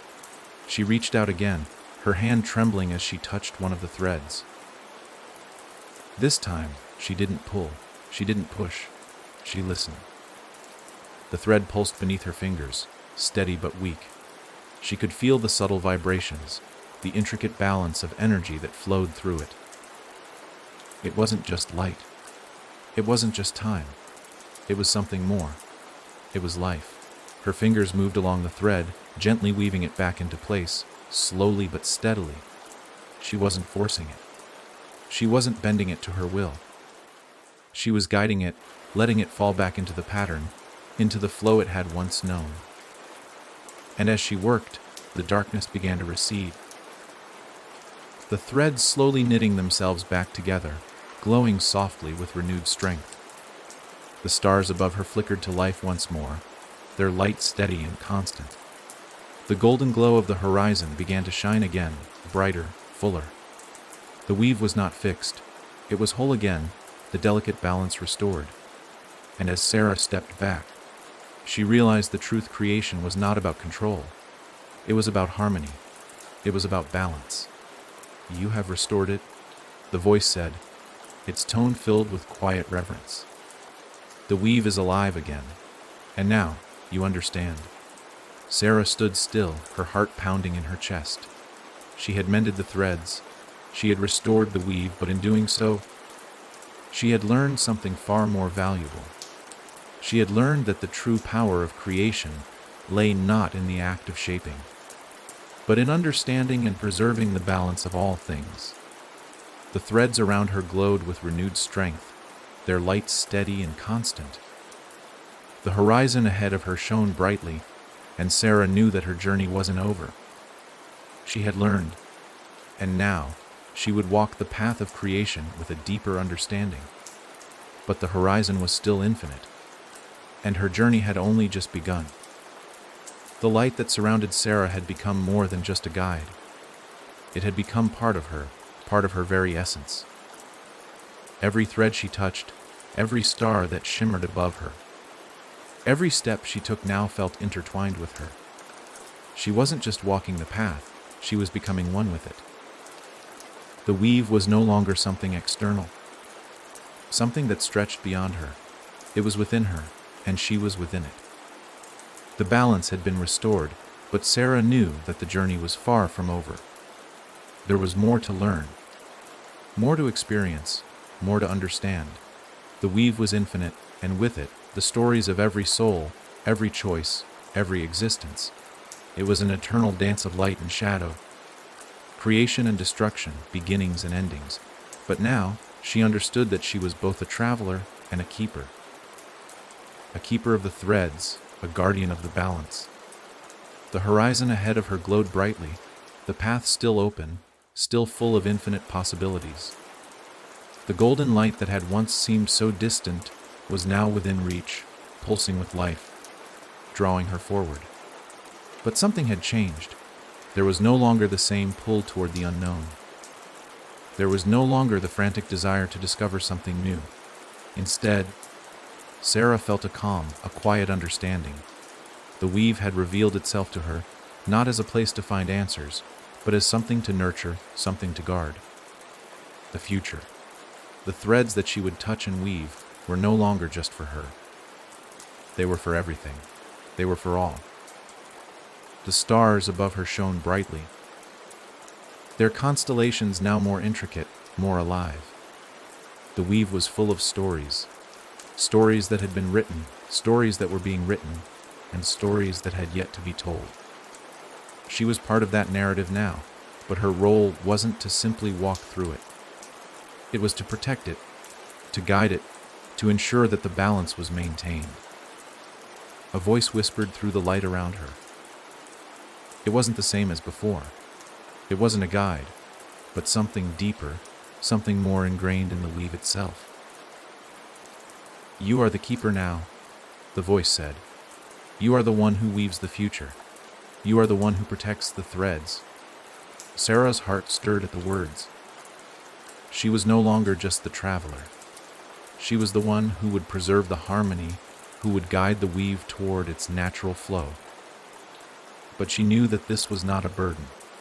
This was a privilege. This was her role, her gift. She had been chosen to protect the very essence of existence. "How do I protect it?" she asked, the question rising from the depths of her heart. The stars above flickered, their patterns shifting in response. The voice, now softer, gentler, echoed in her mind once more. "Be understanding," the voice said, "by knowing that the threads are delicate. Every choice, every action, every thought has consequences. You must not only create, you must understand the balance. You must restore when things falter. You must guide when the threads stray from their course." Sarah nodded, the weight of the responsibility settling within her. But there was no fear. There was only clarity.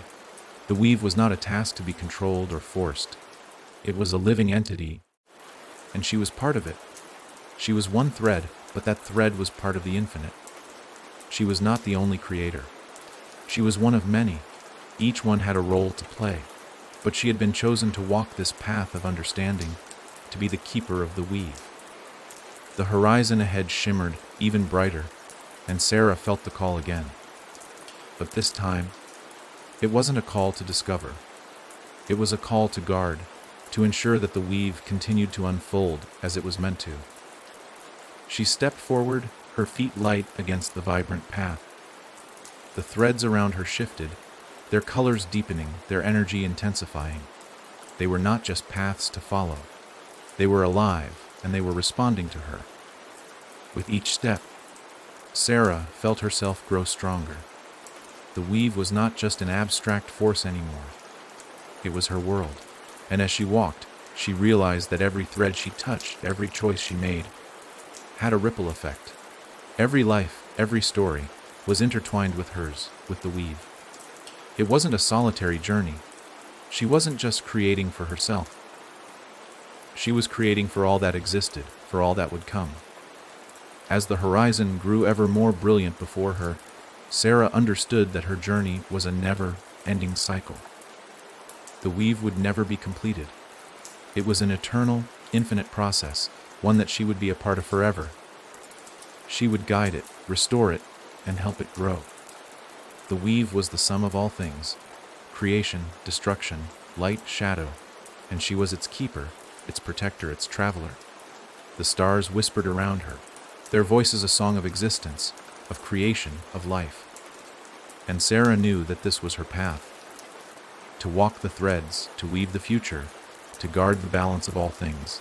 Her journey had no end. It would continue, forever intertwined with the weave, forever part of the eternal dance of creation. She was not just a traveler. She was the keeper of the threads. Sarah continued walking along the path, each step a part of the larger rhythm that pulsed through the very fabric of existence. The weave, vibrant and alive, stretched infinitely in every direction, yet she could feel it responding to her, like a dance between her choices and the threads of time themselves. The stars shimmered above her, their light guiding her, yet every step she took seemed to create new patterns, new constellations in the cosmic tapestry. She was no longer simply a traveler. She was a part of the weave, and in that understanding, the weight of her role as its keeper began to settle more deeply within her. The threads, delicate as they were, pulsed with energy and meaning. And as she walked, Sarah became aware of their intricate connections. How one thread led to another, how the slightest change in one could send ripples across the weave, shifting the light, altering the course of time. Her journey had no destination. There was no fixed point, no end to this endless, eternal dance. The weave was a living, breathing thing, and every choice, every step she took, was a note in its ongoing symphony. Yet Sarah wasn't alone in this dance. She could feel the presence of others, other travelers, creators, and keepers, woven into the vastness. She was part of something larger than herself. The weave was a collective, an ever-evolving cycle, and every thread, every story, was connected to all the others. But there was something else, something that lingered at the edges of her awareness. The horizon ahead of her seemed to shimmer with a new kind of light, its glow more ethereal than ever before. The threads that she walked upon had taken on an even greater clarity, their colors more vivid, more saturated. And yet, there was a sense that something was shifting, something unknown that was just out of her grasp. It wasn't fear that crept into her heart. It was curiosity. What was it that awaited her at the edge of the horizon? The voice that had once guided her through the early stages of her journey now spoke again, though this time it was softer, more distant, like a quiet murmur on the wind. "You are ready now," the voice said. "You have come far, and you have learned much. But remember this, the weave is not just about creation. It is about balance. Light, shadow. Creation, destruction. Every thread you touch creates change. Every story you weave echoes through eternity. And with every choice, there is a cost." Sarah's heart quickened at the weight of those words. She had felt the power of the threads before, but now she understood something deeper. The weave was not a simple pattern, not a story that could be written without consequence. It was alive, and every act of creation was an act of transformation, an act of change. She stopped walking for a moment, standing still in the midst of the swirling stars and glowing threads. She could feel the weight of the universe pressing down on her, yet there was also a sense of peace, an understanding that, no matter what path she chose, she was part of this grand design. And the design was not fixed. It was fluid, ever shifting. Like a river that wound its way through time, carving out its path as it flowed. The horizon before her grew brighter still, and as she stepped forward again, she could feel the pull of the threads guiding her, leading her toward something. It wasn't a goal, not exactly. It was more like a purpose, a role she had to play in the ongoing symphony of the weave. As she walked, the stars shifted around her, their light bending in patterns she had never seen before. She reached out to touch one of the threads, but as her fingers brushed against it, it didn't respond the way it had before. Instead, the thread shifted. It seemed to move with purpose, as if recognizing her touch and pulling her deeper into the weave. The light around her flared, and the thread began to unravel, but not in the way it had before. It didn't disintegrate. Instead, it transformed, stretching outward, bending in new directions. And as it did, Sarah felt herself being drawn into the transformation. The very fabric of existence seemed to shift, like a new chapter in a book being opened. "What is this?" Sarah whispered, her voice barely audible, but the words carried weight, resonating through the weave. The voice responded, clearer now, but still distant. "It is the next step," it said. "You are the keeper, but you are also the traveler. The weave calls you to create, to transform, not just to preserve. The balance you seek is not one of stasis. It is a dance, a dynamic, ever-changing dance that requires both light and shadow, creation and destruction, life and death. Your role is not simply to guard, it is to guide. You are the bridge between worlds, between possibilities. And now, you must guide the weave through its next transformation." Sarah's heart raced as she felt the weight of these words. The path was never meant to be easy. The weave was not a perfect, unchanging thing. It was a living, evolving entity, and to be its keeper meant understanding the delicate balance between growth and decay, between creation and destruction. She was not just a protector. She was a shaper, a guide. With that understanding, Sarah stepped forward, feeling the energy of the weave surge through her, pulling her toward the next step of her journey. The horizon in front of her had grown wide, stretching open like a portal, a rift between what was and what could be. And she was not just walking through it, she was becoming it. As she passed through the threshold, she felt the threads around her vibrate with energy. She was not just part of the weave anymore. She was transforming it. She reached out, her hand brushing against the threads, and with each touch, she could feel the world around her shifting. The stars bent, the light rippled, and time itself seemed to fold and stretch. But this time, it didn't feel like a fracture. It felt like a creation, a new beginning, a new transformation. She was no longer just following a path, she was leading it. She was guiding the weave through its next phase, and, as she did, she could feel the infinite possibilities unfolding before her. The dance had begun, and Sarah, the keeper, the traveler, was ready to move with it. The path ahead of Sarah shimmered with the light of countless stars, their steady rhythm pulsing with life as the weave around her continued to grow and stretch. The vastness of the universe felt like it was both in her and outside of her, weaving through her very soul as she moved. She was no longer simply walking a path, she was becoming one with the motion of the weave. There was a profound sense of responsibility that weighed on her, but it was no longer a burden. It was a calling, a purpose that had always been within her. Even when she hadn't understood it, she was no longer just a keeper, and she wasn't merely a traveler either. She was a shaper of time, a creator within the infinite framework of the weave. Her touch was the spark that would continue to ignite new threads, new realities, new paths. Every step forward now felt like a dance, a carefully balanced movement within the endless symphony of existence. The light around her shifted, adapting to her will as the threads of the universe bent, intertwined, and flowed with her energy. The weave responded to her choices, and with each choice, she felt herself weaving something greater. She was both creator and creation, a reflection of the very universe she shaped. But even in the face of this understanding, the horizon ahead of her pulsed with questions. What lay ahead?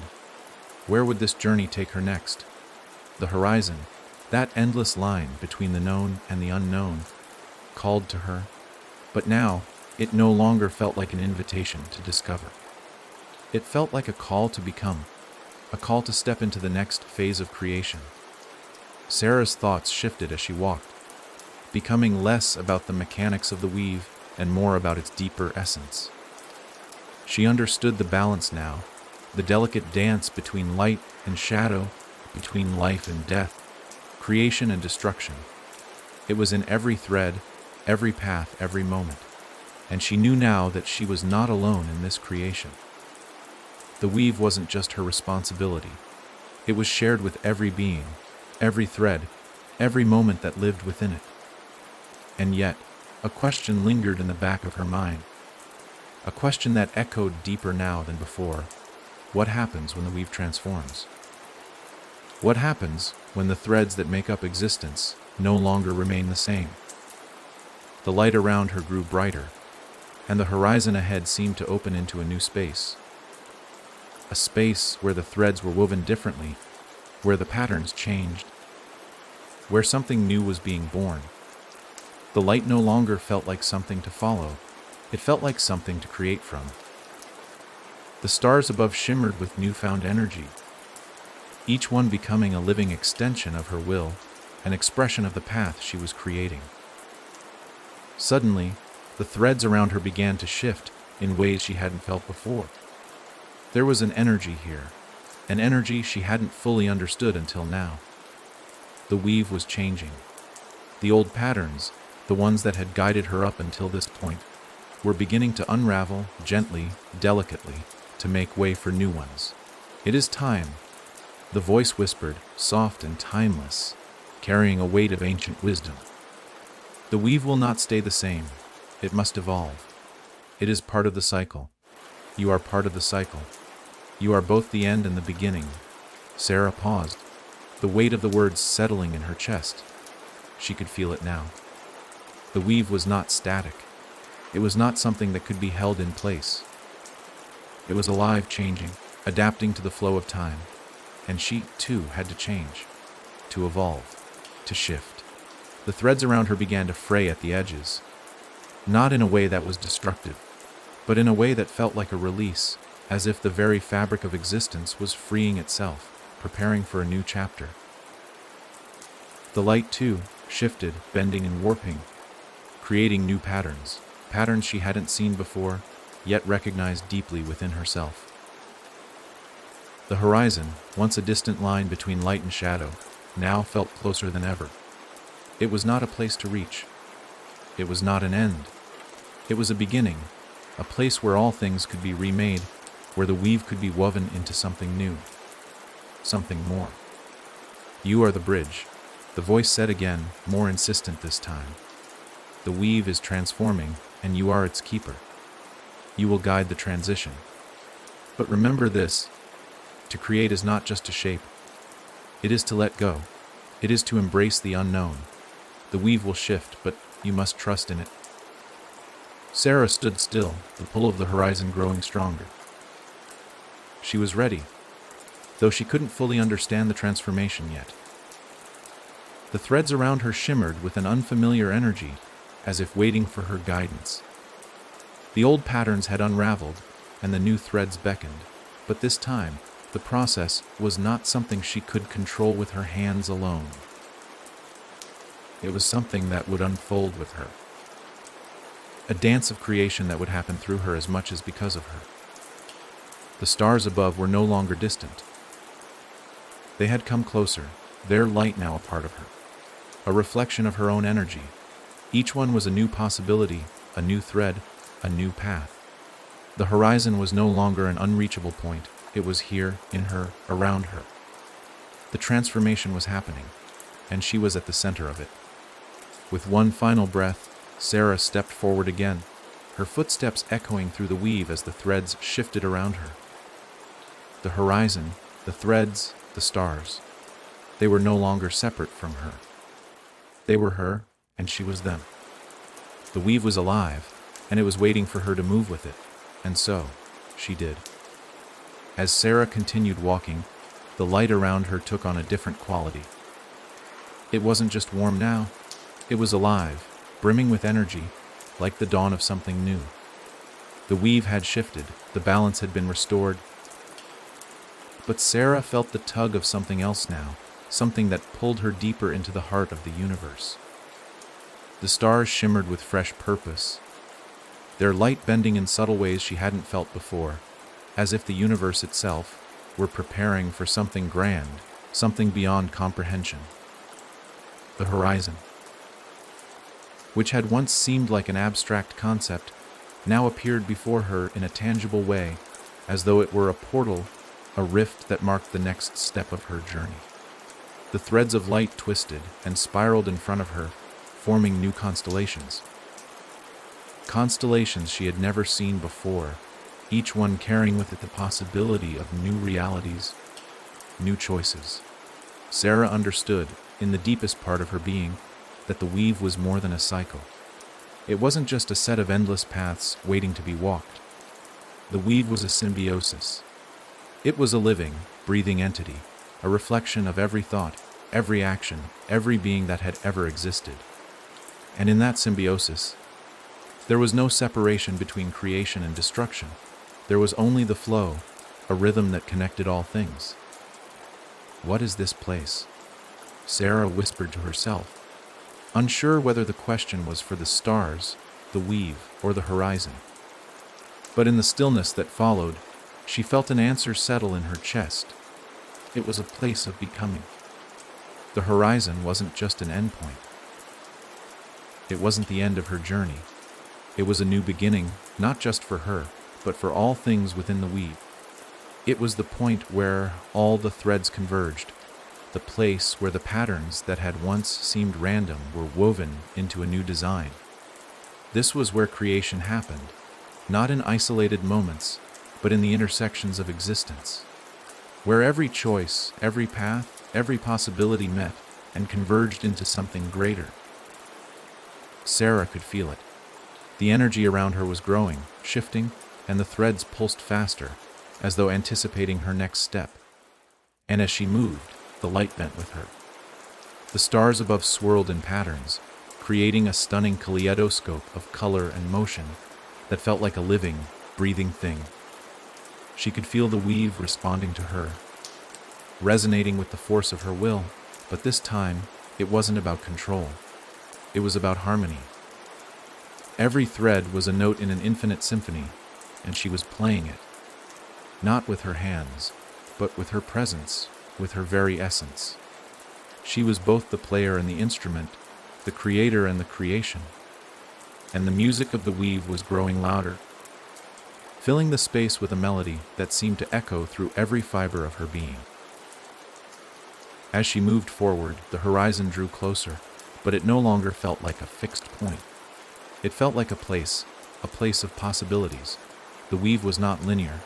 It was not a sequence of events that moved from one point to the next. It was a web, an intricate network of infinite threads, all touching, all connected, all interacting. Each path that she had walked, each choice she had made, had brought her here. And here, she could feel the weight of every moment, every choice, every life that had ever been lived. But as she approached the horizon, Sarah realized that the moment wasn't just a culmination of her journey. It was the beginning of something new. It was the place where the next phase of the weave would unfold, where all the threads she had touched, all the moments she had shaped, would come together to form a new design, a new story. This was where all the echoes of creation, of time, of existence, would resound. And then, in a moment of clarity, Sarah understood. She was not just walking toward the horizon, she was becoming it. The horizon was the gateway, the doorway to a new phase of the weave, a place where creation would begin again. It wasn't an end. It was an eternal cycle, a dance that never stopped, never ended. The horizon shimmered, and for a brief moment, Sarah saw something beyond the light, beyond the stars, beyond the threads. It was a vision, a flash of what lay beyond this moment. And in that vision, she saw the weave stretch outward, its threads forming new patterns, new realities, new stories. She saw countless lives, countless choices, all converging into one singular, radiant moment of creation. She saw herself, not just as a keeper or a traveler, but as a part of the endless cycle of creation. She was not separate from it. She was the weave. She was the song. She was the dance. The light around her brightened, pulsed with energy, and Sarah felt the vibration of the weave deep within her. The song of existence filled her. And as she took another step forward, she knew that she was no longer just walking. She was becoming part of something eternal, something infinite. She was both the traveler and the creator, and her journey, though it had no end, had led her to this point, the point where all things could begin again. The horizon before her widened, opened, and the threads that had once felt separate from her now flowed together, merging into a brilliant tapestry. The weave was not a static thing. It was alive, ever shifting, always evolving. And Sarah, in her place at the center of it all, was both the catalyst and the participant. The infinite path stretched out before her, but they no longer felt like roads to walk. They were threads of possibility, of creation, and she was the one who would continue to weave them. The light before Sarah intensified, and in that moment, it felt as though the very fabric of existence was pulling her in, urging her forward. She wasn't walking anymore, not in the traditional sense. She was flowing, carried along by the rhythm of the weave itself. The horizon, once distant and abstract, was now palpable, a tangible force that called to her from the very heart of creation. She had felt the pull of the weave before, but this was different. This wasn't a force she simply responded to. This was a place, a convergence of all that had been and all that would be. And Sarah, in this moment, felt the weight of every decision she had ever made, every step she had taken, culminating in this point. The threads of the universe shimmered around her, their light pulsing in harmony with the beating of her heart. Each one was connected, woven into the tapestry of time, and Sarah felt the full scope of their interconnection now. There was no longer a sense of distance, of separation. She was part of it all, and it was a part of her. The weave was not just the universe, it was existence itself. The stars around her shifted, rearranging in new patterns, their light folding and refolding as if they, too, were part of the transformation. Every light, every thread of the weave responded to her presence, bending to the pulse of her heart. She could feel it like an endless flow of energy, moving through her and through the threads of time. She was the conduit, the bridge between the present, the past, and the future. What now? Sarah whispered to herself, her voice a mere murmur, as if the words were not her own, but carried by the very air around her. The answer was not spoken aloud, but a quiet understanding flowed into her heart. Now, you guide. The voice of the weave answered, not from without, but from within. It was a deeper voice, filled with wisdom, ancient and eternal. The path is not fixed. The future is not written. You, as the keeper, must guide the weave through the unknown. Every step you take is a thread woven into the fabric of time. She understood. The weave was alive, not because it simply existed, but because it transformed, it evolved. And it was not simply her path that she walked. It was the path of all things, all lives, all creation. She was not alone in this. No one was. The weave was the sum of all things, all choices, all moments, and she was its guide. The threads of time, now glowing brightly, shimmered with a deep energy that seemed to stretch out before her. And as she gazed into the vastness, she saw something she hadn't seen before, a doorway. Not just to the horizon she had been walking toward, but to the next phase of the weave. It wasn't a physical door, but a point of convergence, a space where time and possibility intersected, where all paths converged into a single, eternal moment. Sarah felt the pull again, but this time, it wasn't fear or uncertainty. It was a call to continue, to step forward into the unknown and embrace what lay ahead. There were no boundaries here, no limits, only infinite possibility. The weave was a living thing, and she was the one who would continue its cycle. But as she moved toward the doorway, the stars began to flicker, and the threads around her seemed to slow. There was a hesitation, an unspoken tension in the air, as if the very universe was holding its breath. Sarah's heart fluttered. The energy around her shifted, and the threads grew heavier, like an intricate tapestry that had become too thick to weave. "What is this?" she asked, her voice breaking through the silence. "The weave is not without its resistance," the voice answered, now softer, more introspective. "Every creation is met with resistance, a challenge to the balance. The path forward will always meet with obstacles, not because the weave wishes to stop you, but because growth requires change. The threads will always twist, knot, and resist. But it is through that struggle that new creation is born." Sarah's mind raced. She understood the concept. The weave itself was never static. It was a constant dance of creation and destruction, of ebb and flow, of light and shadow. But now, in this moment, she felt the pressure, the weight of it. It was as if the universe itself was pressing against her, challenging her to push through. She reached out to one of the threads, feeling the pull of it as it tried to resist her touch. It was stronger now, more intense, as though the weave was testing her resolve. But Sarah knew that this wasn't about forcing her will upon the threads. It was about finding harmony with them, learning to move with them rather than against them. Slowly, she let her hand rest on the thread, feeling its pulse. She closed her eyes, not to shut out the world, but to open herself to it, to listen. The thread trembled beneath her fingers, but rather than force it into submission, she allowed it to move with her. She let it guide her, feeling its subtle shifts, its quiet resistance. And in that moment, she understood. The struggle was not an obstacle to overcome. It was part of the dance, part of the flow. She had to move with the resistance, not fight against it. As her fingers traced along the thread, the resistance began to fade, and the thread responded to her in kind. It unraveled, but not as it had before. It shifted, weaving into new patterns, forming new paths, new possibilities. The light around her grew brighter again, the stars flickering in harmonious rhythms. The pressure lifted, and Sarah could feel the weave adapting, shifting to the next phase. The horizon before her had widened, and now it glowed with a renewed light.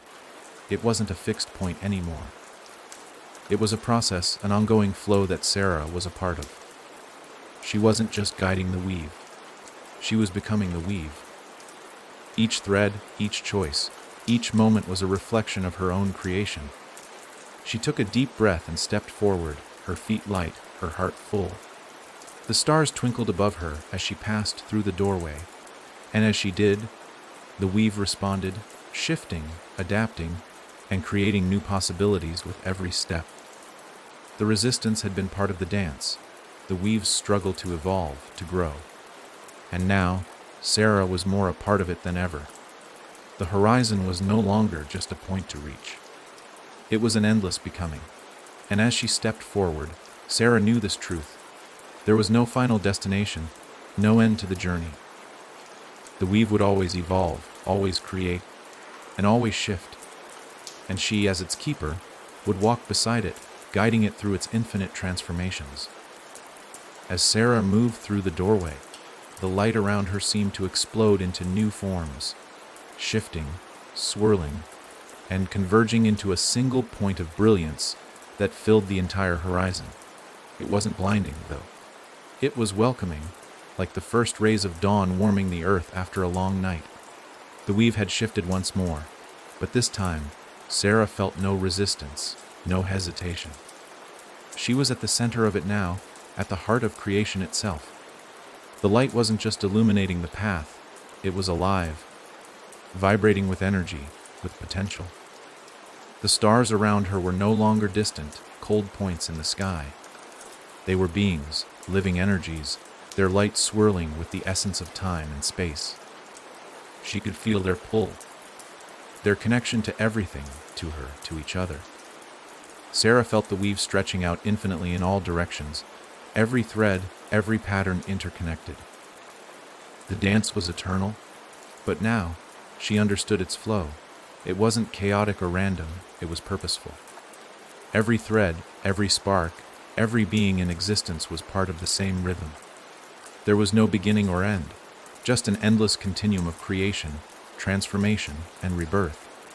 This is it, Sarah whispered to herself, her voice full of awe and realization. This is the heart of it all. She stood still, letting the light wash over her, feeling the vibration of the weave in every cell of her body. She was not simply a part of it. She was it. The path ahead was not a linear journey.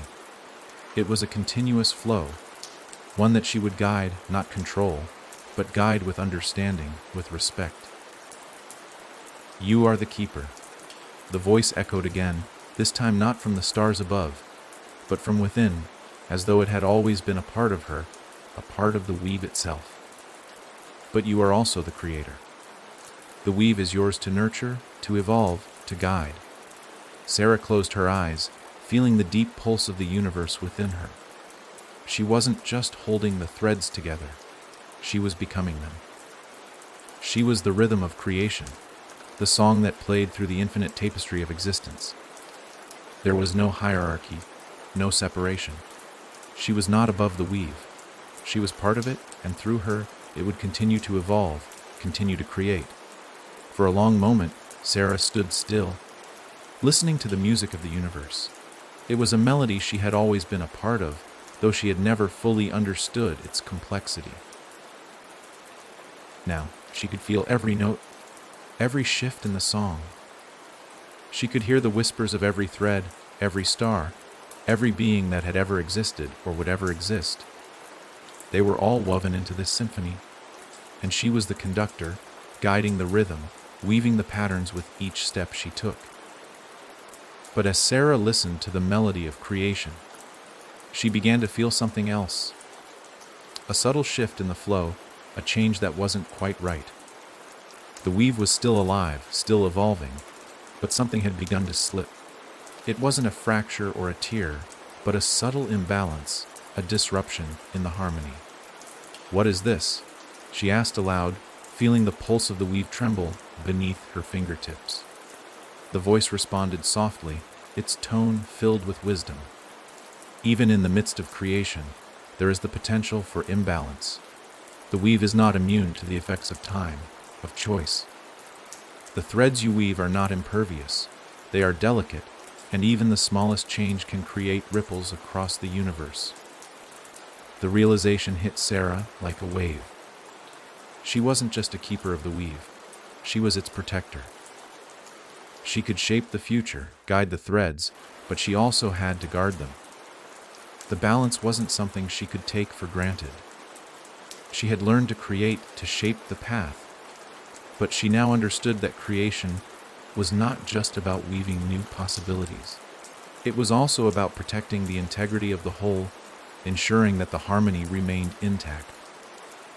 Sarah looked around, her eyes scanning the infinite expanse of light and threads. She could feel the subtle tremor in the air, a ripple in the flow.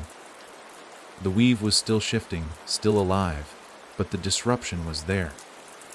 It was like a song that had been played too many times in the same way, a note that was just slightly out of tune. She couldn't fix it by simply continuing forward. She had to address it, listen to the dissonance, and bring it back into balance. "How do I restore the balance?" Sarah asked, her voice steady, but with an undertone of urgency. The stars above flickered, and the light around her pulsed in response. For a long moment there was silence, and then the voice spoke again, gentle but firm. "To restore the balance, you must embrace the duality of creation. To weave new threads, you must also be willing to unravel the old. Creation is not just the act of building. It is the act of understanding when to release, when to let go. You must not only guide the weave forward, you must guide it through its cycles of birth and death, creation and destruction." The words settled into Sarah's soul, and she understood. The weave was not just about making things new.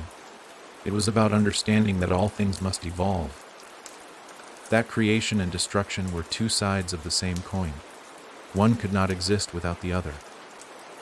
To maintain the balance, to guide the weave forward, she would have to allow some threads to be unraveled, to make room for new ones. For a moment, Sarah closed her eyes, taking a deep breath as she let the knowledge wash over her. The light around her pulsed in harmony with her heartbeat, and she reached out to the threads, feeling the delicate balance of all things. She was not afraid. She understood now that letting go was just as important as creating. With a steady hand, Sarah reached out and began to unravel a thread. It wasn't a forceful action, but a delicate one. Like untangling a knot in a beautiful tapestry. The thread began to unwind, its light dimming, but not fading completely. She felt the ripple across the weave, a soft shift in the flow. As the space left behind was filled with new light, new energy. The disruption in the weave slowly began to fade as the thread unraveled, and in its place, a new thread began to form. It wasn't a replacement. It was a continuation, a transformation, and Sarah, standing in the heart of creation, felt a deep sense of peace. The balance was not just about holding everything in place. It was about understanding that creation and destruction were two forces that needed each other. One was not more important than the other. They were both necessary. The weave responded to her touch, its threads glowing with new energy, new life. The horizon before her shimmered brighter, and Sarah understood this was the eternal dance. Creation, destruction, balance, harmony. It would never end. It could never end. Her journey had no final destination. It was a cycle that would continue forever, and she was the one who would guide it. The weave pulsed around Sarah with the rhythm of a heartbeat, steady and constant. She had always known that the weave was alive, but now she understood its true essence. It wasn't just a collection of threads, a grand pattern woven through time and space. It was a living, breathing entity full of energy and potential, each thread representing a life, a choice, a moment in time.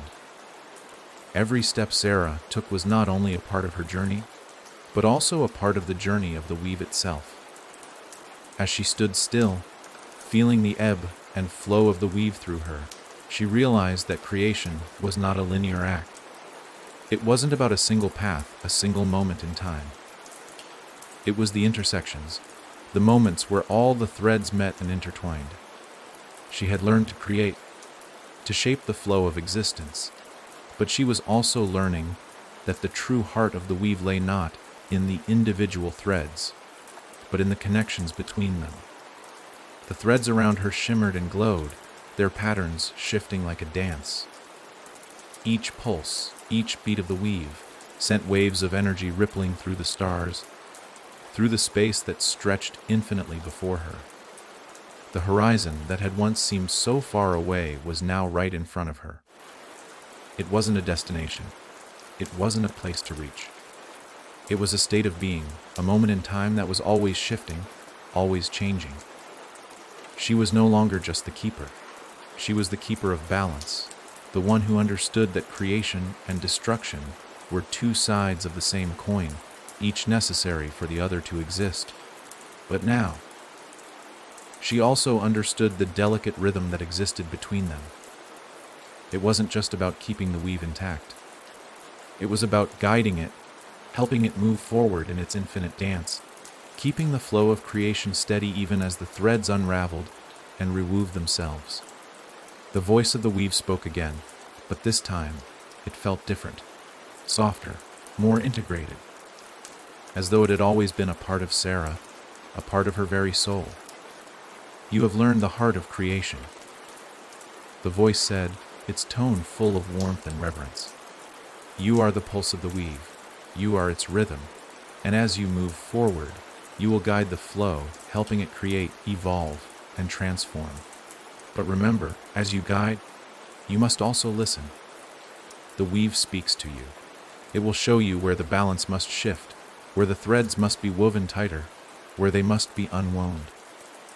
Sarah closed her eyes, feeling the pulse of the weave beneath her fingertips, beneath her very being. It was true. She was no longer just walking the path. She was part of the path, part of the song, part of the dance. She could feel the rhythm now, the subtle shifts, the tiny vibrations that told her when the flow needed to change. It wasn't a matter of force. It was about awareness, about listening to the heart of the weave and responding with grace. As she stood in the center of it all, Sarah understood that the weave wasn't just something to guide. It was something to experience. It wasn't a fixed structure. It was alive, and it was evolving. And as its keeper, Sarah was learning to become part of its heartbeat, part of the flow of life and time. Her hand moved through the air, and the threads responded, pulsing gently with the rhythm of her touch. She wasn't shaping them now. She was flowing with them. The threads moved around her like water, bending and shifting with her every motion.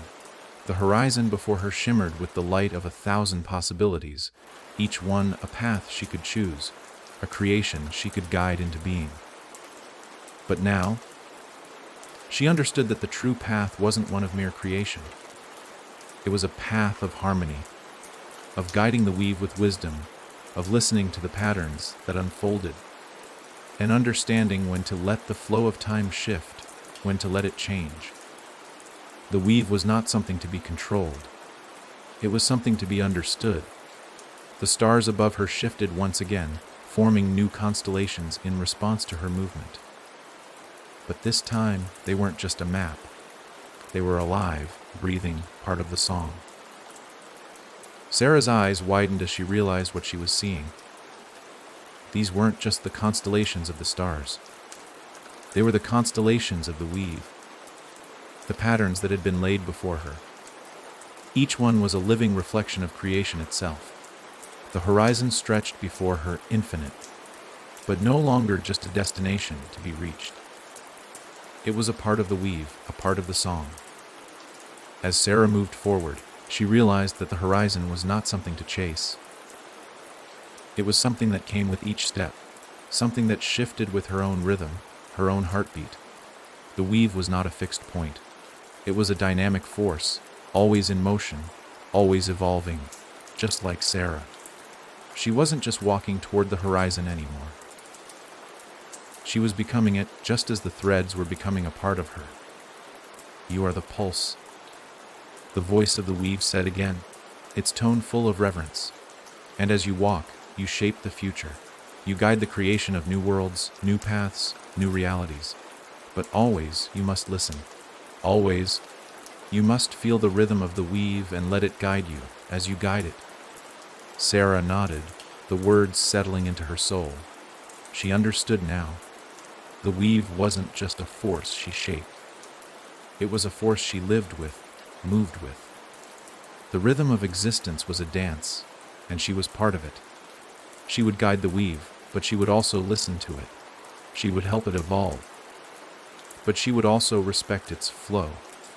As Sarah took another step, she felt the threads shimmer around her, their light becoming brighter with each movement. The horizon stretched out before her, not as a goal, but as a continuum, a never-ending dance of creation, of transformation. The stars above her swirled with life, and she felt the pulse of time itself beating through her. She was the heart of the weave. She was the pulse that guided its rhythm. And with each step, with each breath, she would continue the eternal dance of creation, of becoming, of evolution. The journey had no end. It was a dance that would go on forever, and Sarah was both the dancer and the dance. Sarah's steps had become effortless, flowing naturally with the pulse of the weave. The horizon ahead of her, once an abstract concept, was now something she felt deep within herself. Like the breath she took, like the beating of her heart. The weave stretched before her, an infinite canvas of possibility, always in motion, always shifting with each step she took.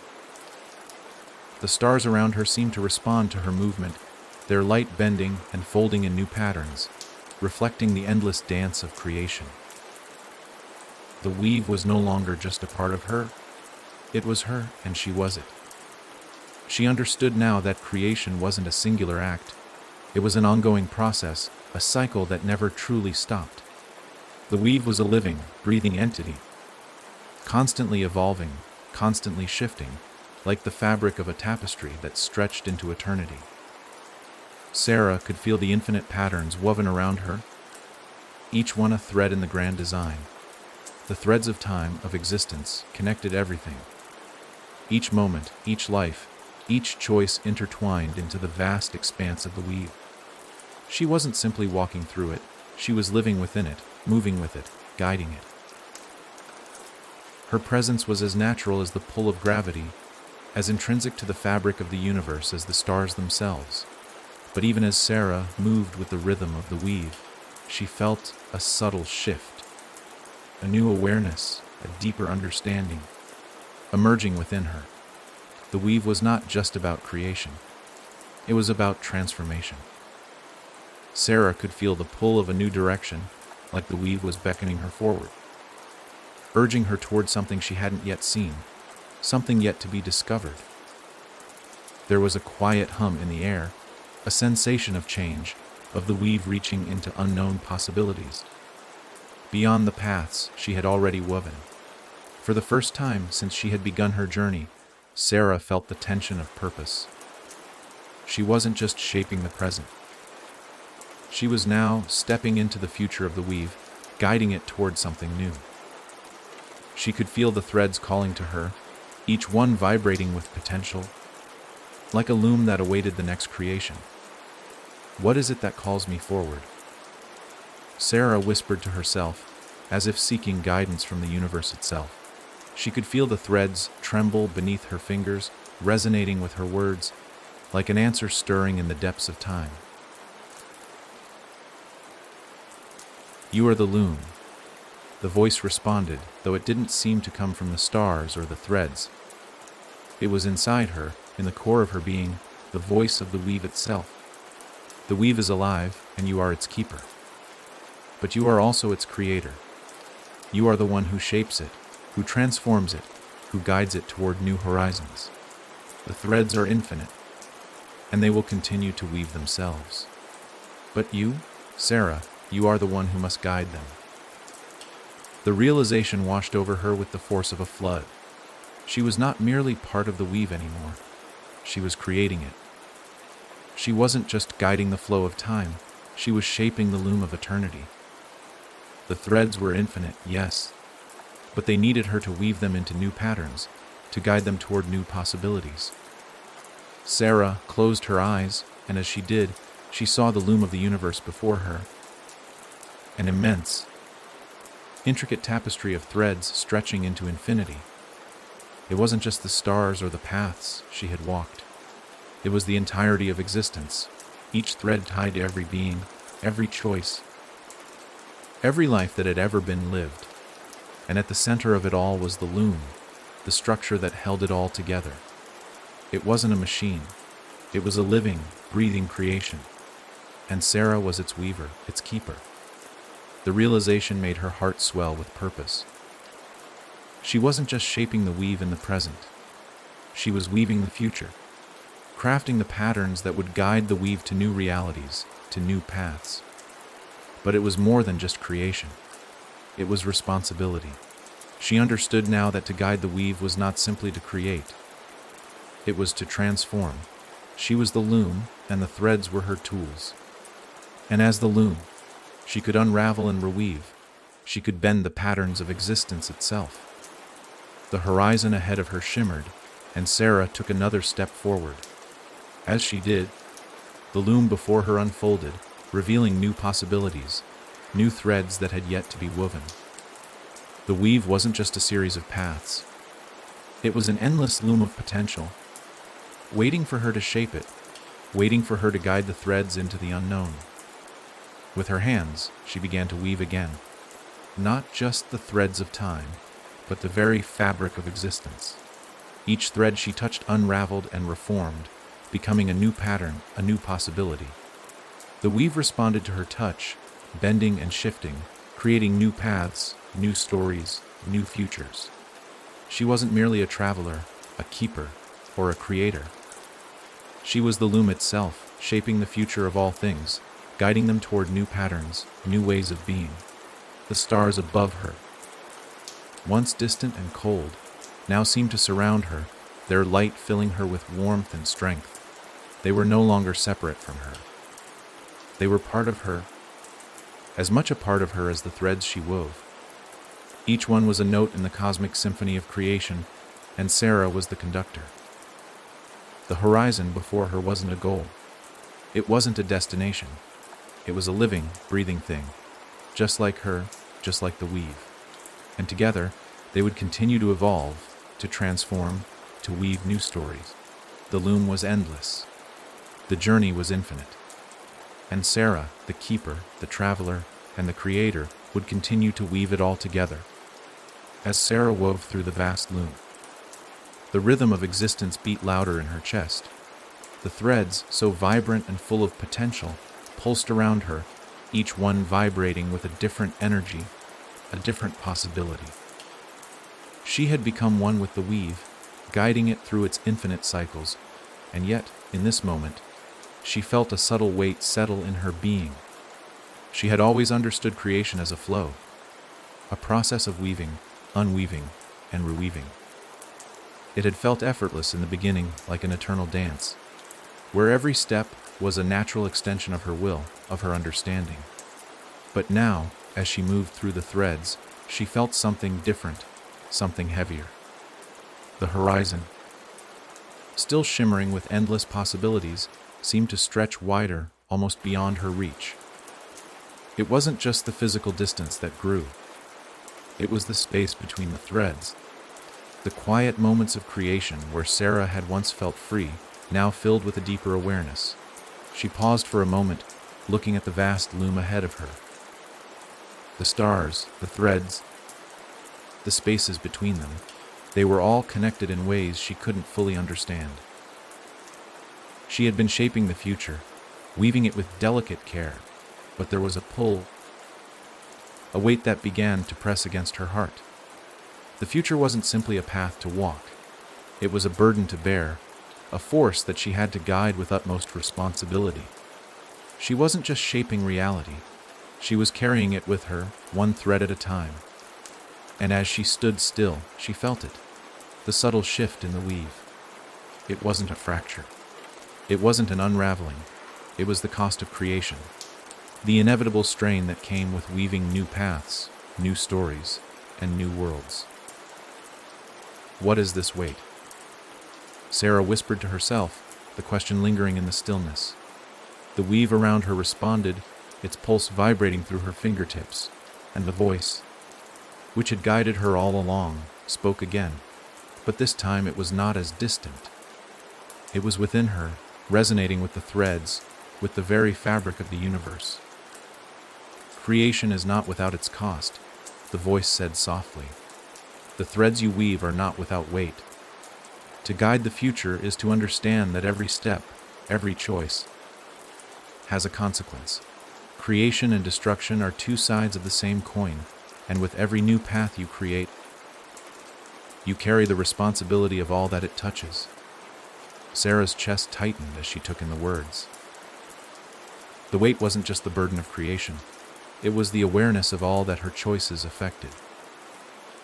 Each thread she wove, each path she guided into being, reverberated through the weave, touching countless lives, countless stories, countless futures.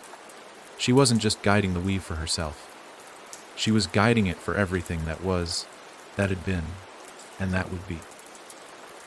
The threads around her pulsed with new energy, and Sarah could feel the tension in the air, like the calm before a storm. She could feel the delicate balance of creation in her hands, and the weight of it was more profound than she had ever imagined. It wasn't just about weaving new possibilities. It was about understanding that each new creation meant the potential loss of something else, the closing of other paths, the unraveling of what had been. How do I bear this weight? Sarah asked quietly, her voice barely above a whisper. The voice responded once again, but this time there was a gentle reassurance in its tone. You do not bear it alone, the voice said. The weave is not a solitary creation. It is a shared existence, a collective dance. You are not the only one who shapes the future. All things, all beings, share in the weave. And just as you guide, others are creating, evolving, and guiding the weave in their own ways. Sarah felt a subtle shift in the air, a moment of calm as the voice continued. Your responsibility is not to bear the weight of creation alone. It is to guide it, to shape it, and to allow others to contribute to the dance. The weave is not a single thread. It is a multitude of threads, each one vital to the whole. You are a part of it, as are all things. The weight that had pressed so heavily against her chest began to lift, replaced by a deep sense of understanding. She wasn't alone in this. The weave was not a burden she carried on her own. It was a collective effort, a shared experience of creation. And just as she guided the threads, so too did every being, every existence, contribute to the weave in their own way. She was part of an infinite network of creators, of participants, each one playing a role in the unfolding dance of the universe. And with that understanding, the weight of creation became something different. It was no longer a burden. It was a gift. It was a privilege to guide, to shape, to create. It was the responsibility of every thread, every being, to take part in the grand dance of existence, and Sarah was just one part of it. She closed her eyes, feeling the pulse of the weave once again, steady and constant. She was not alone. The threads that she had woven were part of something much larger, something infinite. And with each step she took, she was not just walking her path. She was walking the path of all things. The horizon before her stretched wider, the light brighter. and the weave responded to her with renewed energy. Sarah was ready to continue, ready to guide, ready to create. But now, she understood that the weave wasn't hers to carry alone. It was a living, breathing entity, and she was part of its eternal dance. With a deep breath, Sarah stepped forward again, her heart steady, her hands open, ready to continue the flow of creation.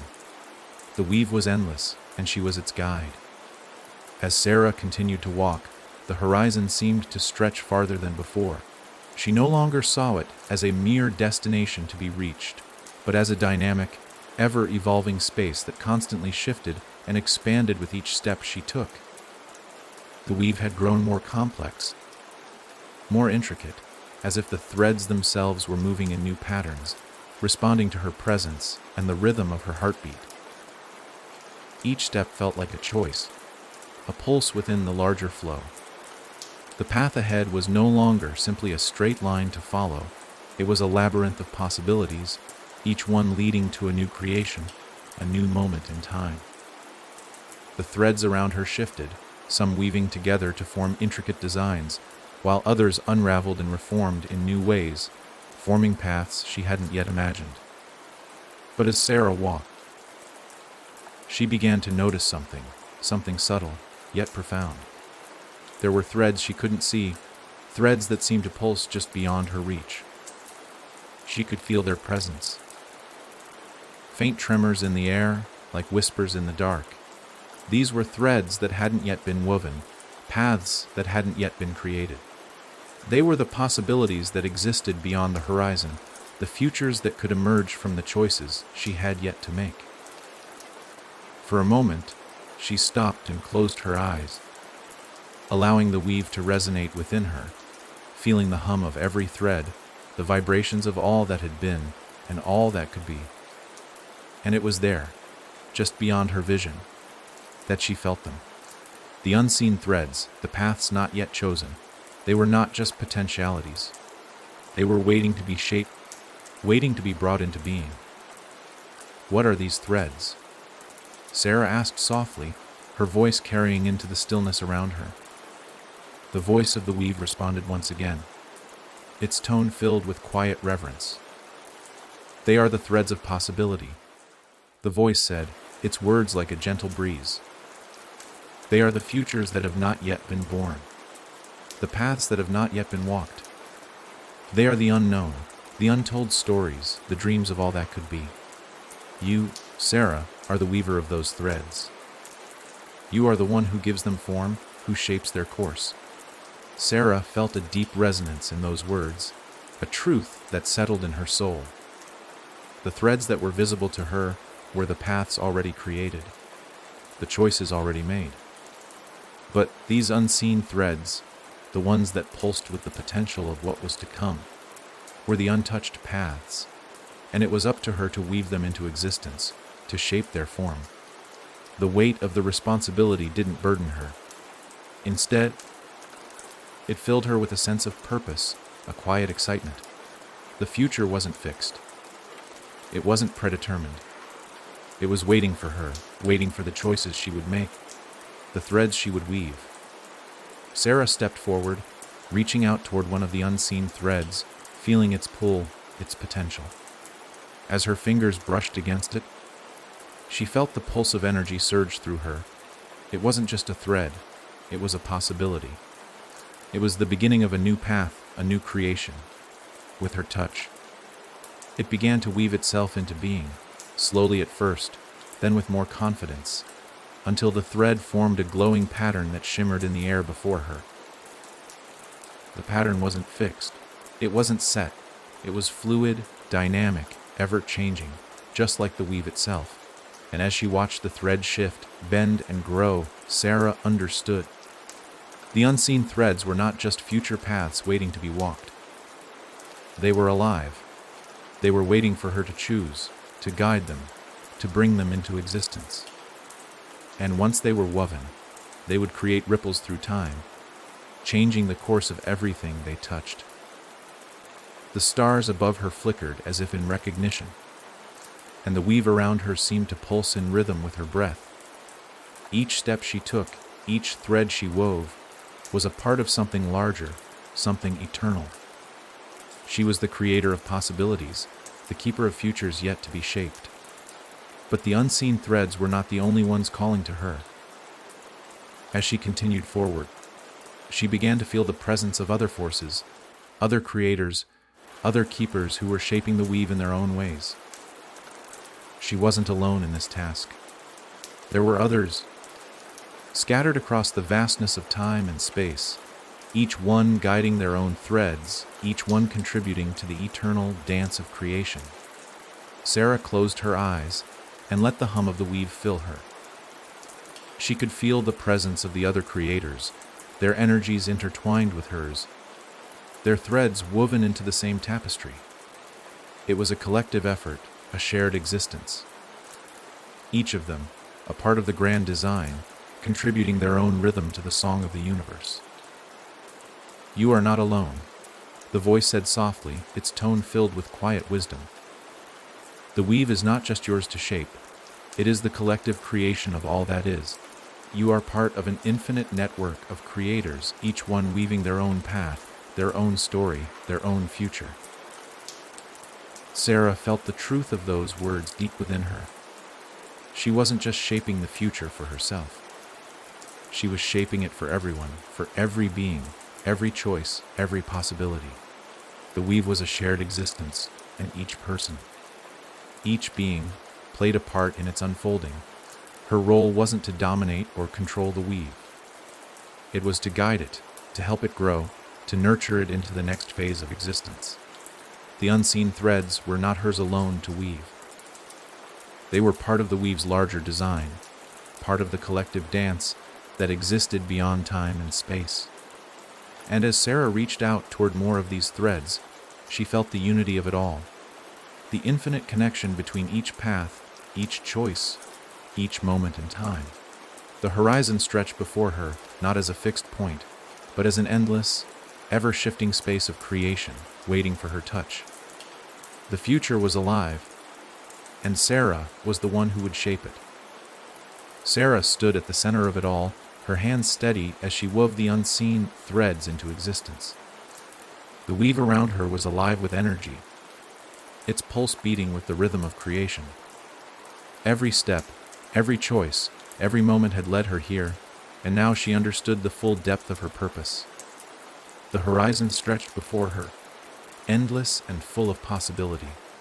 It was no longer a destination to reach, but a continuous unfolding, a path that would never truly end. She wasn't just walking the weave. She was part of it, and the weave was part of her. Together, they would continue to evolve, continue to create, continue to transform. She wasn't alone in this. The threads of creation were woven by countless others, each one contributing to the eternal dance of existence.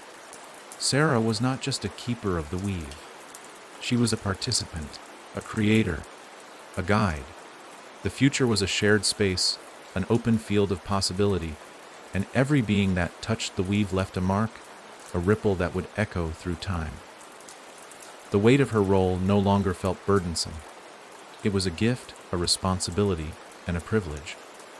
She understood that creation and destruction, light and shadow, life and death, they were all part of the same cycle, the same eternal dance.